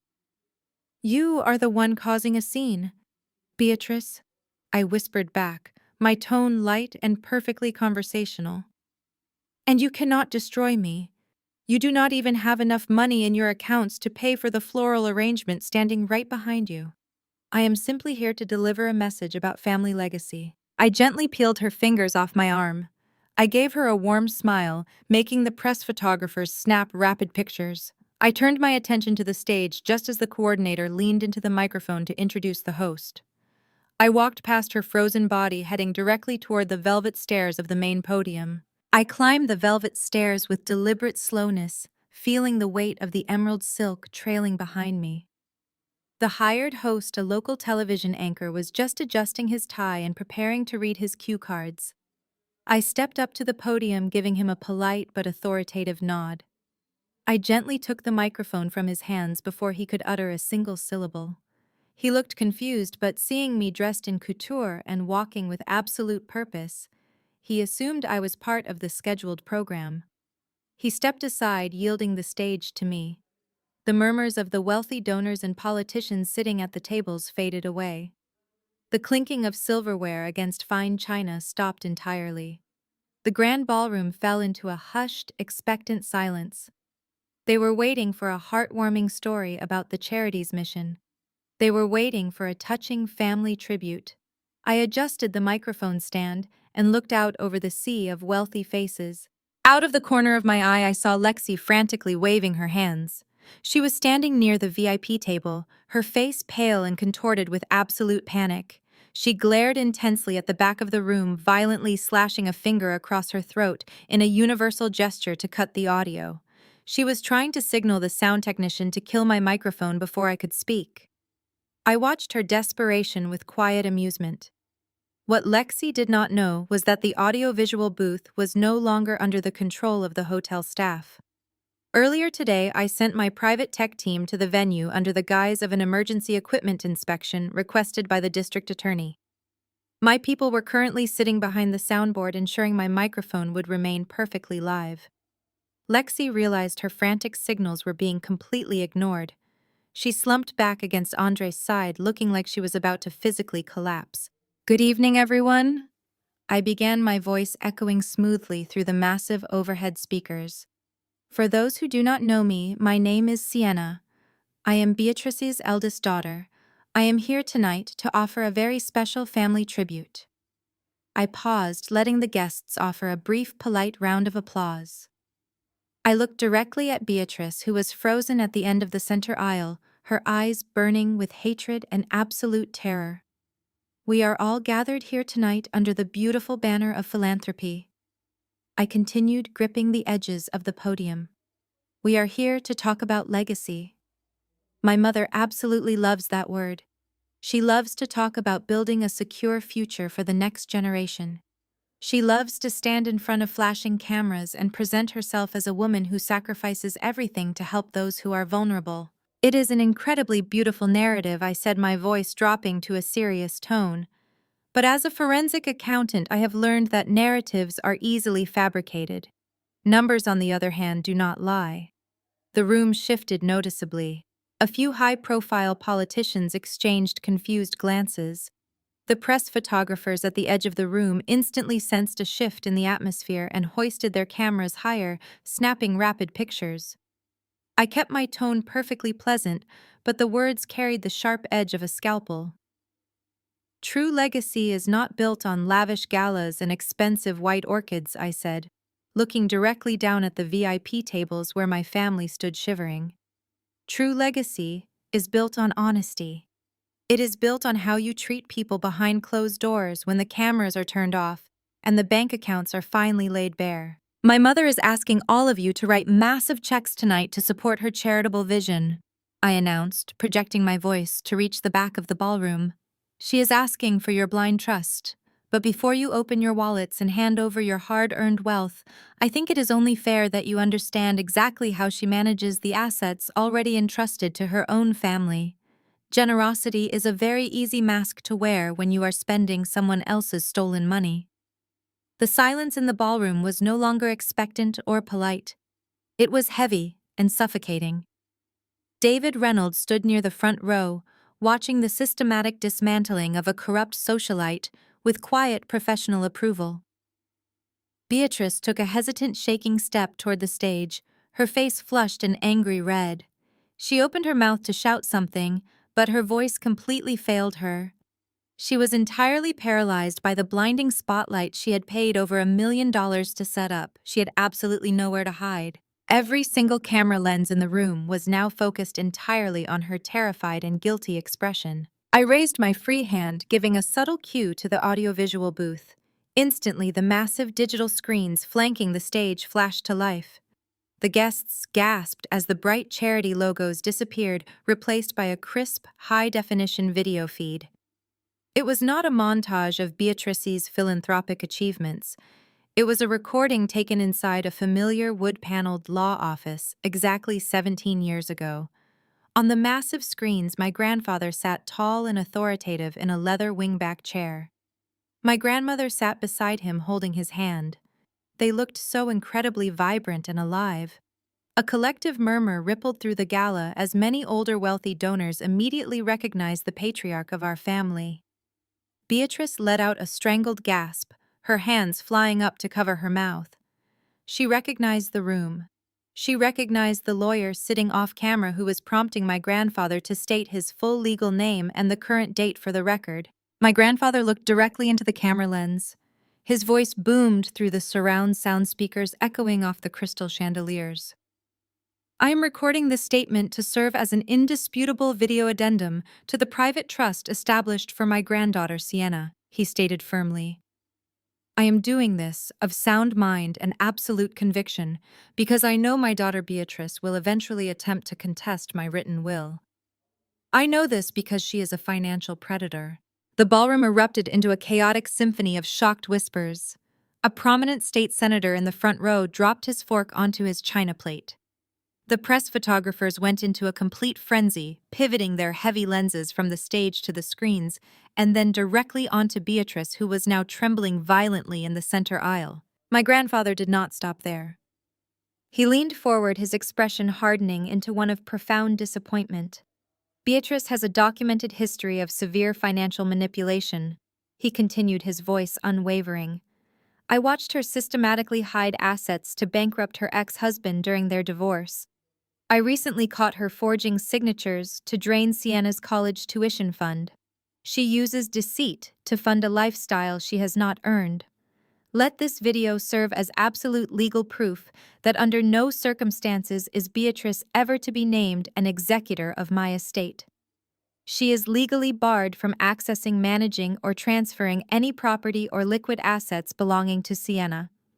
Any document claiming otherwise that surfaces after my death is a blatant forgery crafted by my daughter. My grandmother leaned into the frame, her expression equally resolute. We love our daughter, she said, her voice thick with emotion, but we refuse to let her greed destroy Sienna's future. This trust is ironclad. Beatrice has no authority. The video paused, freezing on the image of my grandparents staring out over the silent, horrified crowd. The impact was nuclear. There was no ambiguity. There was no room for Beatrice to spin this as a clerical error. Her own father had reached beyond the grave to testify against her in front of everyone she wanted to impress. He had publicly labeled her a predator and legally stripped her of the power she had just fraudulently claimed to possess. I looked down at the VIP tables. Andre was desperately trying to inch his way toward the side exit. His custom tuxedo was completely drenched in sweat. He realized the video did not just ruin Beatrice's social standing, it provided undeniable federal evidence that the will they submitted to the county clerk was entirely fabricated.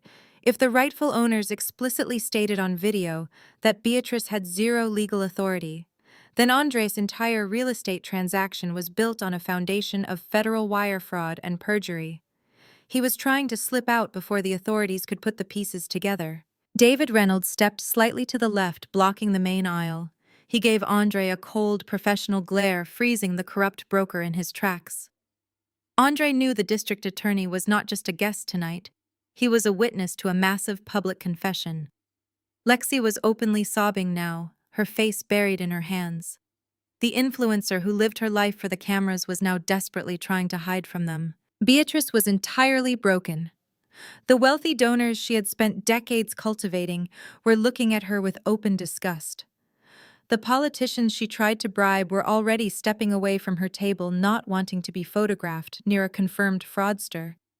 Her mask of benevolent generosity was completely shattered, leaving nothing but the greedy, desperate reality underneath. I gripped the podium, waiting for the chaotic noise to settle. I was not finished yet. The video was just the introduction. It was time to reveal the final, devastating consequence of their actions. The video feed faded to black, leaving the ballroom in total silence before the screen illuminated again. It displayed the high-resolution photograph I sent to the family group chat earlier.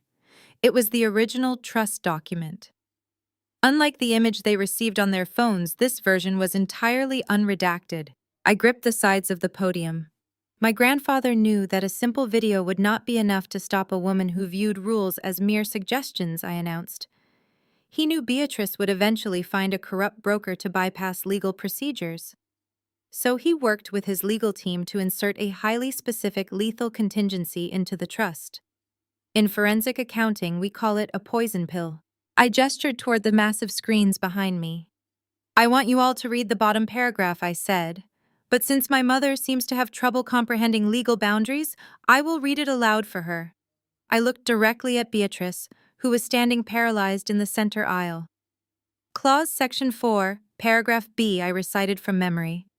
Should Beatrice intentionally attempt to sell, transfer, or alter the assets within this trust through fraud, coercion, or forgery, a punitive damages protocol is immediately enacted.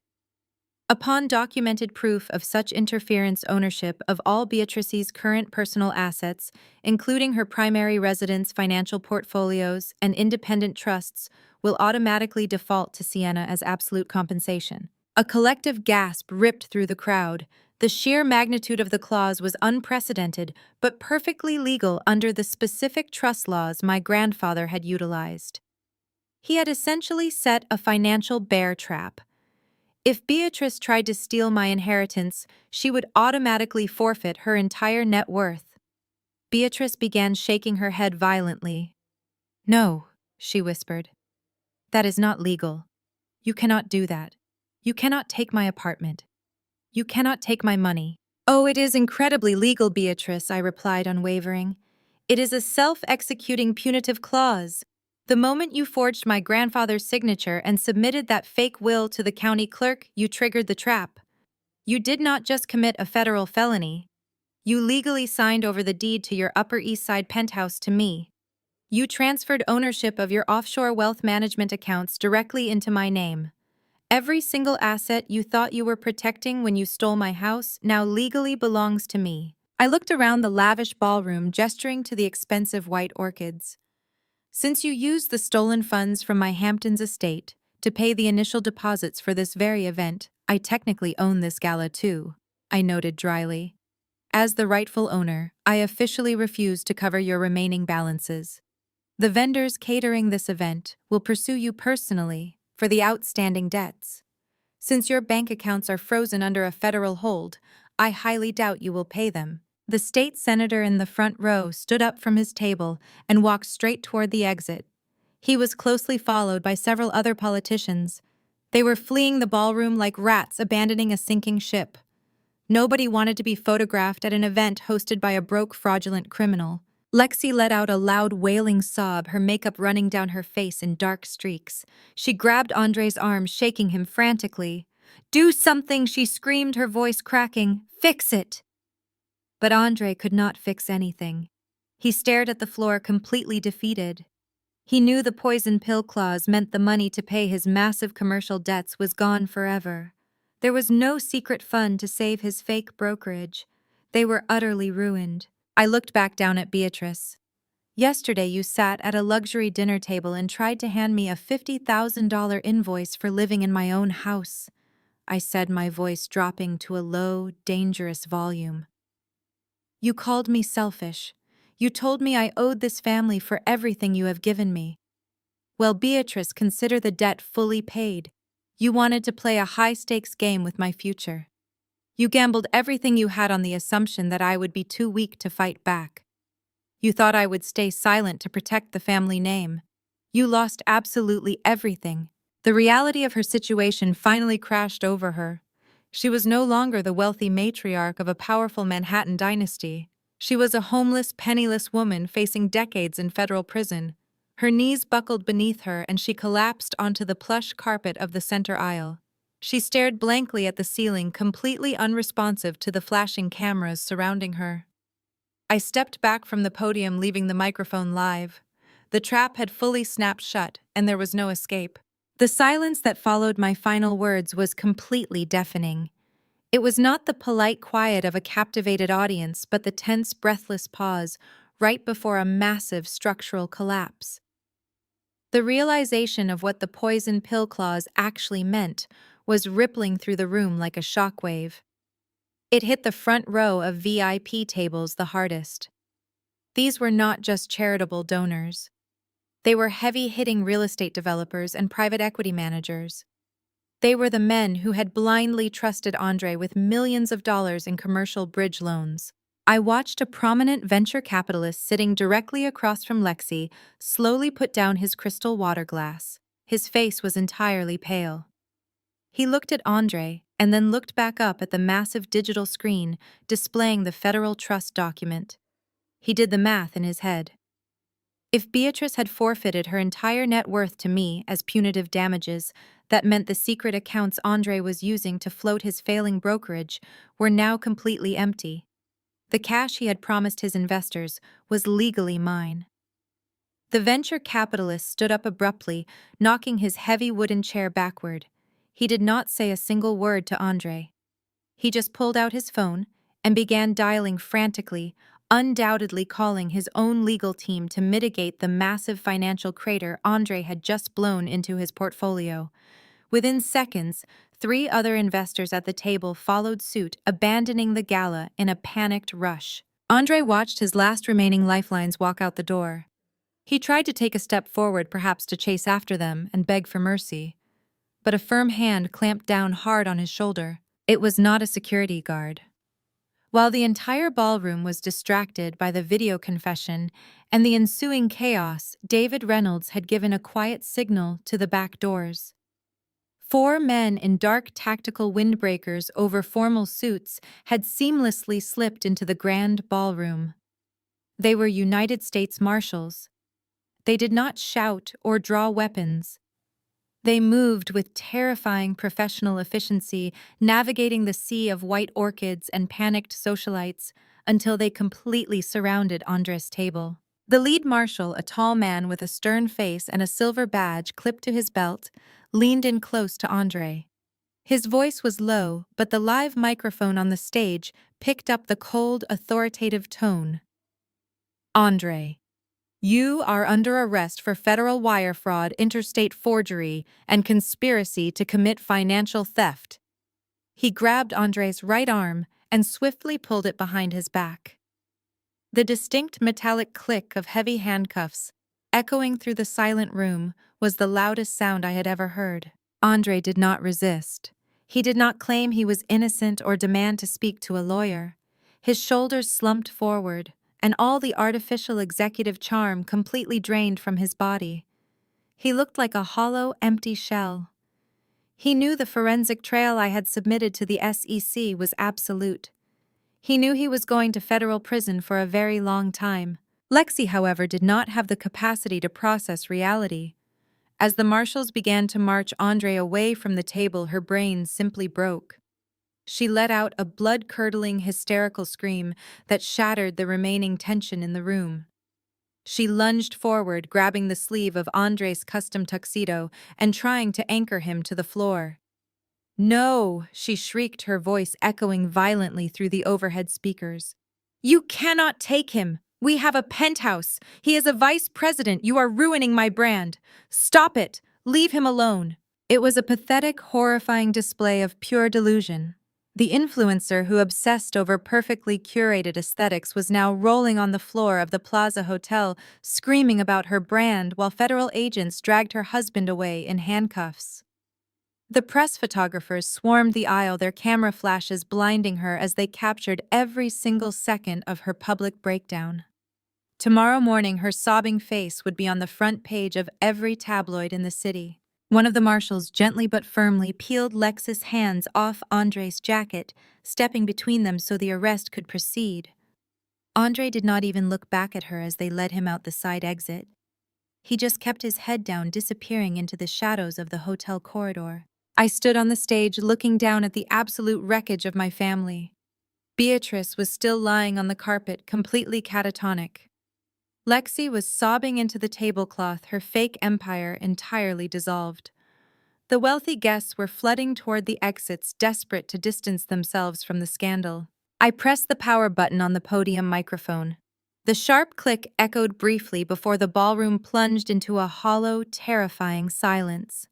I did not stay to watch the hotel staff clean up the wreckage of my mother's vanity project. I walked down the velvet stairs, past the empty tables, and stepped out into the cool Manhattan night. The flashing lights of police cruisers were already reflecting off the glass doors of the plaza. I got into my waiting car and went home. I slept for 10 unbroken hours. When I woke up the next morning, the entire world had changed. The scandal did not just make the local news, it made the front page of the New York Times. The headline was brutal and precise.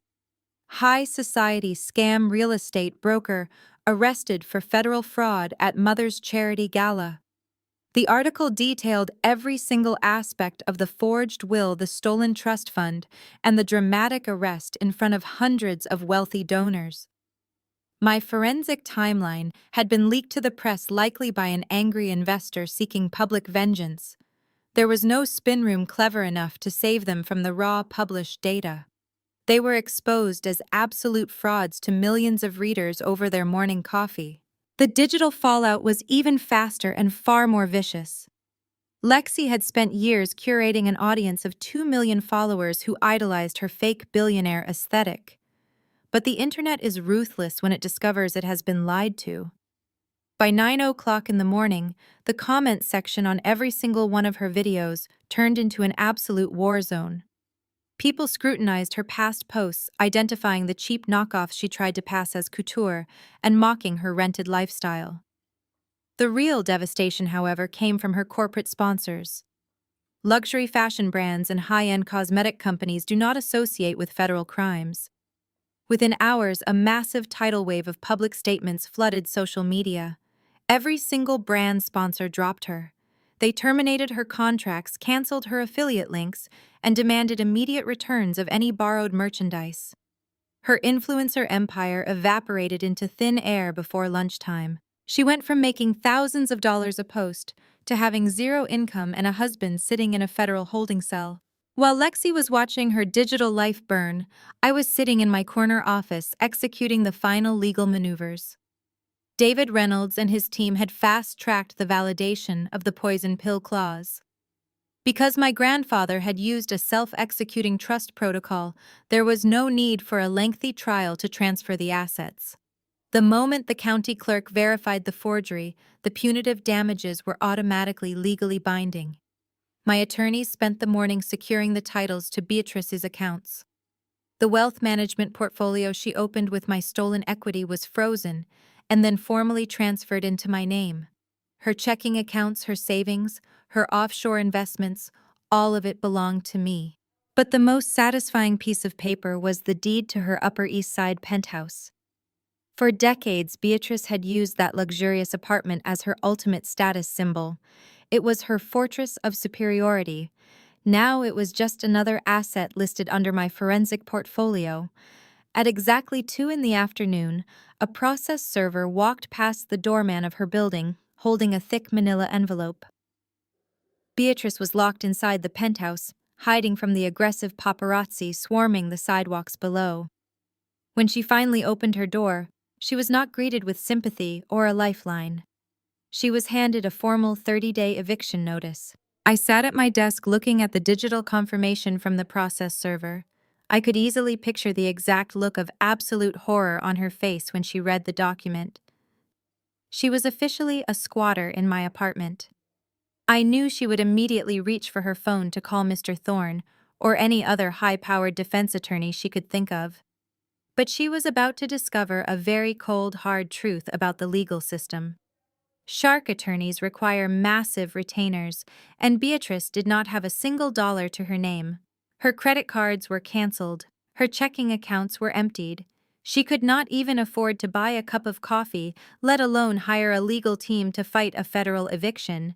She had built her entire identity around the illusion of untouchable wealth and power.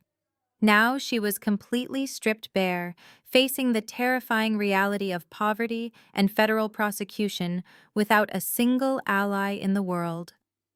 The morning after the gala was not just a simple public reckoning. It was the complete and total financial eradication of the very same people who foolishly tried to destroy me for good.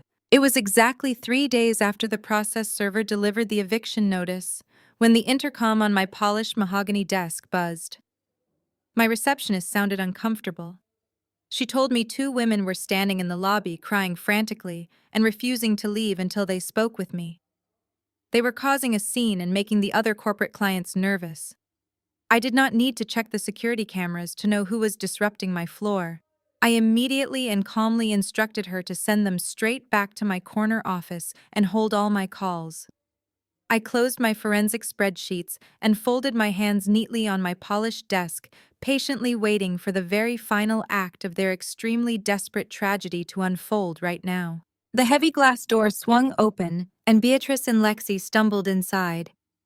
The visual contrast from the glamorous charity gala just a few nights ago was absolutely staggering. Beatrice was no longer the perfectly styled matriarch dripping in diamonds. She was wearing an oversized trench coat and dark sunglasses indoors. Her hair was unkempt and she looked like she had aged 10 years in 72 hours. Lexi looked even worse. The former influencer who refused to wear the same outfit twice was dressed in wrinkled gray sweatpants and a stained hoodie. Her face was completely bare, and her eyes were swollen and red from days of nonstop crying. They looked completely broken. Beatrice did not wait for the door to close before she collapsed into one of the leather guest chairs. She pulled off her sunglasses, revealing dark bruised circles under her eyes. "Sienna, please," she choked out, her voice a desperate raspy whisper. "You have to stop this. You made your point. You publicly humiliated me. You sent Andre to jail. You took my dignity.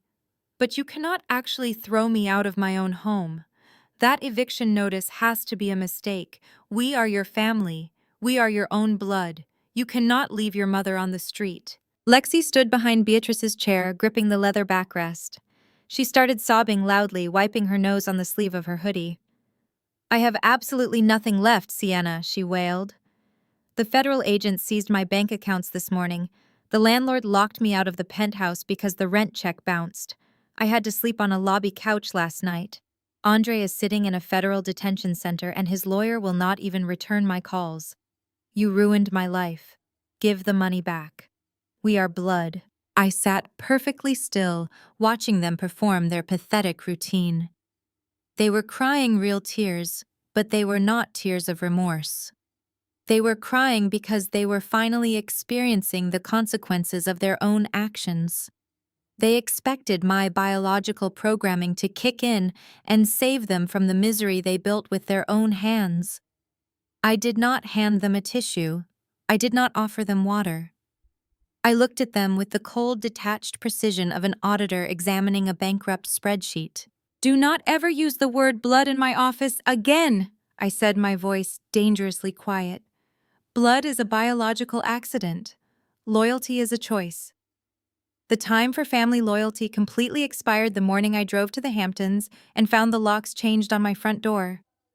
It expired when you laughed in my face at a luxury restaurant and tried to extort $50,000 from me. It permanently died the moment you walked into a mediation room and threatened to have me locked in a psychiatric ward just so you could steal my inheritance. Beatrice flinched as if I had physically struck her. "But I am your mother," she sobbed, reaching a shaking hand across my desk. "And I was your daughter," I shot back immediately. "But you would have gladly left me homeless and institutionalized to protect your fraudulent social status. You forged a federal document to steal my house. You gambled your entire net worth on the arrogant assumption that I was too weak to fight back. You lost the game, Beatrice. The poison pill clause is legally binding. I own your penthouse. I own your portfolios. You are currently trespassing in my corporate office, and legally speaking, you have exactly 27 days to vacate my residential property." Lexi let out a loud scream. "You are a monster," she yelled, stomping her foot. "You have millions of dollars. You do not even need our money. It is not about needing the money, Lexi," I replied smoothly. "It is about enforcing the math." I leaned forward, resting my elbows on the desk.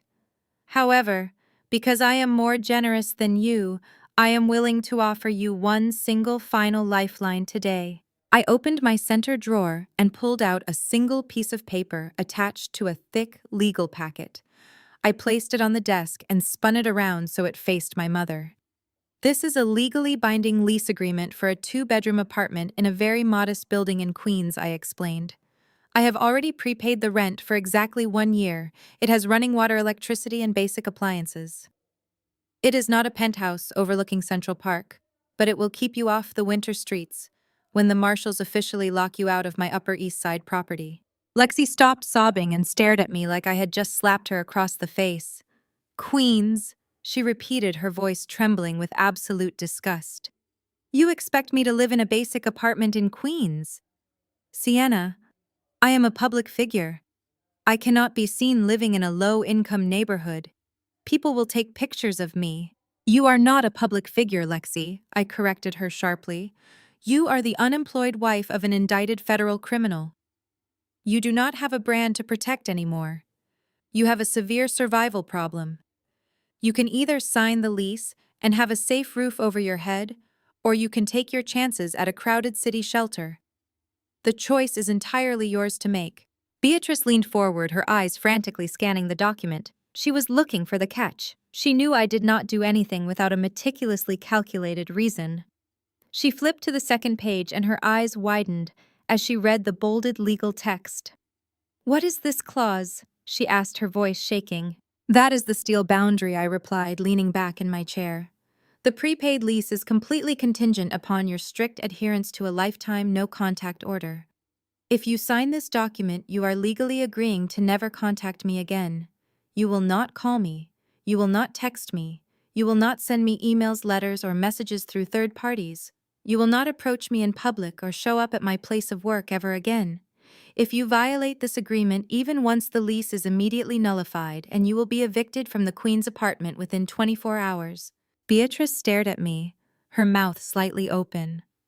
You are cutting us off completely, she whispered. You are throwing away your own family. I am cutting off a parasite, I corrected her. I am protecting my peace. You spent my entire life making me feel like I was a massive burden. You used my father, you used my grandparents, and you tried to use me to fund a fantasy world that never actually existed. I am putting a permanent end to the cycle right now. This is not a negotiation, Beatrice. This is the absolute only charity you are ever going to receive from me. Beatrice looked down at the pen resting on top of the legal packet. Her hand hovered over it, trembling violently. For a brief moment, I saw the arrogant matriarch try to claw her way back to the surface. I saw the pride flare in her eyes as she prepared to reject the offer and storm out of my office to maintain her dignity. But the flare died almost instantly. The crushing weight of reality finally broke her. She had no money. She had no friends left in high society. Her credit was completely destroyed. She was facing federal wire fraud charges, and she needed a permanent address just to apply for a public defender. She had absolutely no power left. I had methodically stripped away every single weapon she had ever used to control people. She let out a long, defeated breath that sounded like a physical surrender. She picked up the heavy gold pen. Lexi grabbed her arm. Mom, you cannot sign that, she pleaded. We can fight this. We can call Uncle George. We can start a crowdfunding campaign. We do not have to live in Queens and follow her psychotic rules. Beatrice yanked her arm away from Lexi with surprising force. Shut up, Lexi, she snapped, her voice devoid of any maternal warmth. Uncle George will not even answer my phone calls. Nobody is going to give us money. We have absolutely nothing left. Beatrice lowered her head and pressed the pen to the paper. Her hand shook as she signed her name on the dotted line. It was not the elegant, sweeping signature she had forged on my grandfather's will. It was a messy, jagged scrawl of a woman who had been utterly defeated. She flipped to the next page and signed the no-contact agreement, cementing her absolute isolation from my life. She pushed the packet back across the desk. She did not look at me. Her pride was completely shattered. I picked up the packet and checked the signatures, ensuring they were legally sound. I pulled a set of brass keys from my pocket and dropped them onto the polished mahogany desk. The address is on the front page, I said quietly. You have 27 days to move your personal belongings out of my penthouse. Do not attempt to take any of the luxury furniture or the artwork. My legal team has already inventoried the entire property, and anything missing will be reported as theft, adding to your list of pending federal charges. You will take only your clothing and personal effects. Beatrice stood up slowly, picking up the keys with a trembling hand. She turned around and walked heavily toward the glass door. Lexi followed close behind her, wiping her face and looking back at me with a mixture of terror and pure hatred. They walked out of my office, and the heavy glass door clicked shut behind them. I sat alone in the quiet room, feeling an overwhelming sense of finality.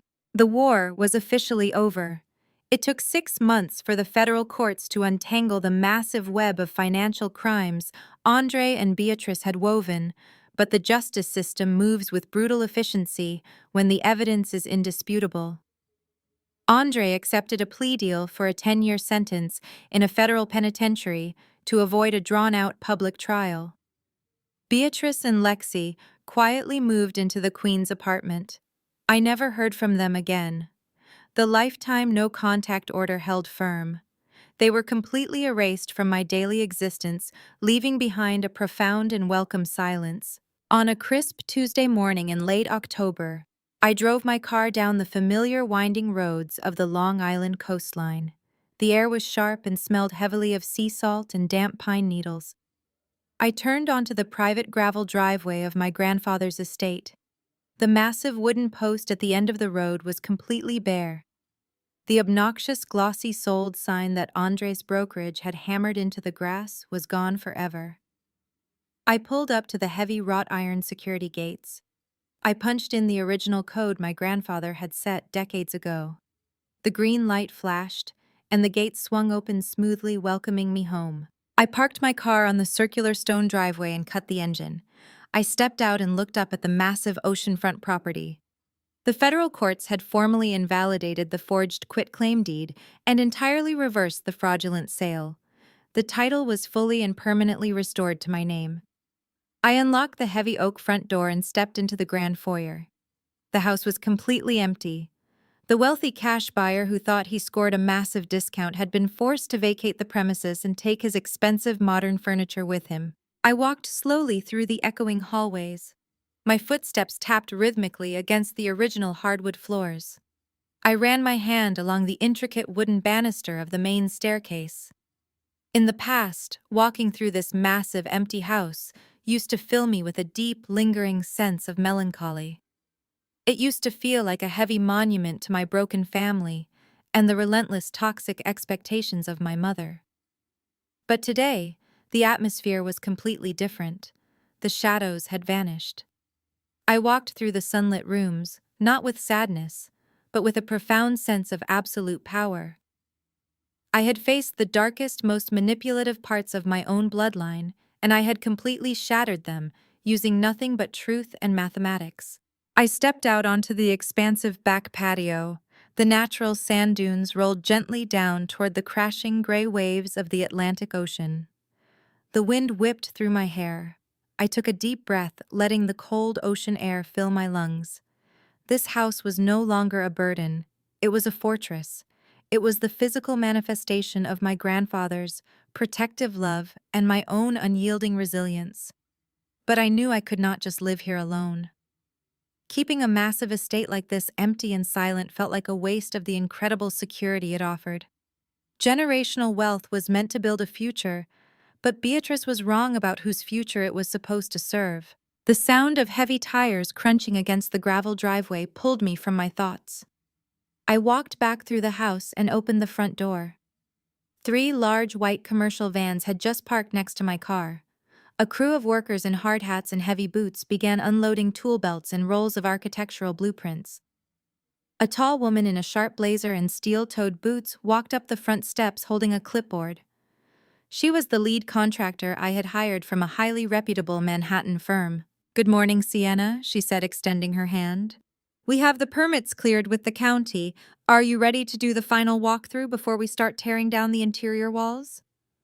I shook her hand firmly. "I am ready," I replied. We walked into the main living room.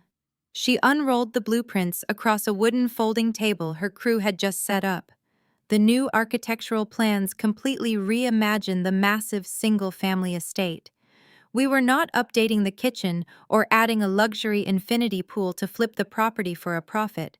We were tearing down the massive master suites to build 12 private independent residential units. We were converting the sprawling dining room into a communal dining hall and turning the private library into a fully staffed legal clinic and trauma counseling center. I was converting the Hamptons estate into a private, secure retreat for women who were actively escaping domestic and financial abuse. I knew exactly how terrifying it was to have someone manipulate your reality and try to strip away your financial independence to keep you trapped. I had the education and the resources to fight back and destroy my abusers, but millions of women did not. This house was going to be their fortress now. It would be a safe haven where they could live entirely rent-free while they rebuilt their credit-secured independent employment and filed the necessary legal paperwork to reclaim their lives. The contractor tapped the blueprint with her pen. It is a massive project, Sienna. We are basically building a luxury fortress. It is going to cost a significant amount of capital to maintain this level of privacy and security on the coastline. I smiled, looking out the window at the crashing ocean. Funding is not going to be an issue, I assured her. I recently acquired a very lucrative Upper East Side penthouse and a massive offshore wealth management portfolio. I liquidated all of it last week. The entire principal is sitting in a high-yield trust specifically designed to fund this retreat in perpetuity. My grandfather wanted his wealth to protect the vulnerable from financial predators. I was finally executing his true will. I watched the construction crew begin measuring the walls, feeling a deep, profound sense of peace. The fake legacy of Beatrice and Lexi was dead and buried. The real legacy was just beginning. I stood there for a long time, listening to the rhythmic sounds of hammers and drills echoing through the massive estate. The noise of construction is usually chaotic, but to me it sounded like absolute harmony. It was the sound of a broken history being actively dismantled and reshaped into something with genuine purpose. I walked away from the contractors and stepped back out onto the wooden deck, letting the ocean breeze wash over me one last time before heading back to the city. I want you to think about the people you call your family. From the moment we are born, we are conditioned to believe that blood is the ultimate unbreakable bond. Society teaches us that unconditional love means unconditional access. We are told to forgive the unforgivable simply because we share the same DNA. We are expected to absorb their toxic behavior, their financial recklessness, and their emotional manipulation because family is supposed to be everything. But I am an auditor, and I do not deal in sentimental fairy tales. I deal in hard, objective reality. And the reality is that in America, family is not just blood. It is a legal liability. The people closest to you have the greatest proximity to your vulnerabilities. They know your social security number. They know the passwords to your life. They know exactly which emotional buttons to push to make you feel guilty enough to open your wallet. They can ruin your credit score, forge your signature, and completely derail your future, all while smiling and telling you they love you. If my mother and sister taught me anything, it is that predators do not always hide in dark alleys. Sometimes they wear designer dresses and sit at the head of your Thanksgiving table. They use words like loyalty and legacy as weapons to keep you in line. They will drain you dry to fund their own delusions, and when you finally say no, they will brand you as the villain. But you have to listen to me very carefully. If someone shows you they value money over your existence, believe them the very first time. Do not make excuses for their behavior. Do not tell yourself they are just under a lot of stress or going through a difficult phase. Greed is not a phase. It is a character flaw that will eventually consume everything around it. You have to treat your personal life exactly like a forensic accountant treats a corporate audit. Look closely at the balance sheets of your relationships. Who is constantly making withdrawals without ever making a deposit? Who is using your hard work to subsidize their own laziness? Who makes you feel like you are impossible to love simply because you refuse to be financially exploited? Once you identify the deficits, you have to stop funding them. You have to establish your boundaries, secure your assets, and never apologize for surviving. People will try to make you feel guilty for walking away. Society loves to judge the woman who cuts off her own mother or refuses to bail out her drowning siblings. They will call you cold. They will call you calculating. Let them. Because those same people judging you will not be there to pay your bills when your family bankrupts you. They will not be there to rebuild your credit or heal your psychological trauma when the people who were supposed to protect you leave you with absolutely nothing. Your safety is entirely your own responsibility. There is a profound, terrifying freedom in realizing you are completely on your own. At first, the isolation feels like a punishment. You look around and see other people enjoying their normal families, and you wonder why you had to be the one to fight a war inside your own home. But that fear quickly burns away, and what replaces it is an unshakable core of absolute steel. You realize that if you can defeat the people who created you, there is not a single thing in this world that can ever break you again. I lost the illusion of a loving family, but what I gained was infinitely more valuable. I gained absolute control over my own destiny. I no longer have to pretend to be a supporting character in Beatrice's high society delusions. I do not have to watch Lexi fake her way through a rented life. I sleep incredibly well at night, knowing my assets are protected and my future is entirely my own. The estate that was almost stolen from me will now stand as a permanent fortress for women who are fighting those exact same battles. It will be a sanctuary where they can learn to audit their own lives, cut their ties to abusers, and build their own empires from the ground up. Do not ever let anyone convince you that protecting yourself is an act of betrayal. Do not let them gaslight you into surrendering your hard-earned stability. Stand your ground. Check the math. Document absolutely everything. Let them call you a monster while you change the locks and freeze the accounts. You owe nothing to the people who view your life as a disposable resource. Build your fortress, lock the gates, and thrive.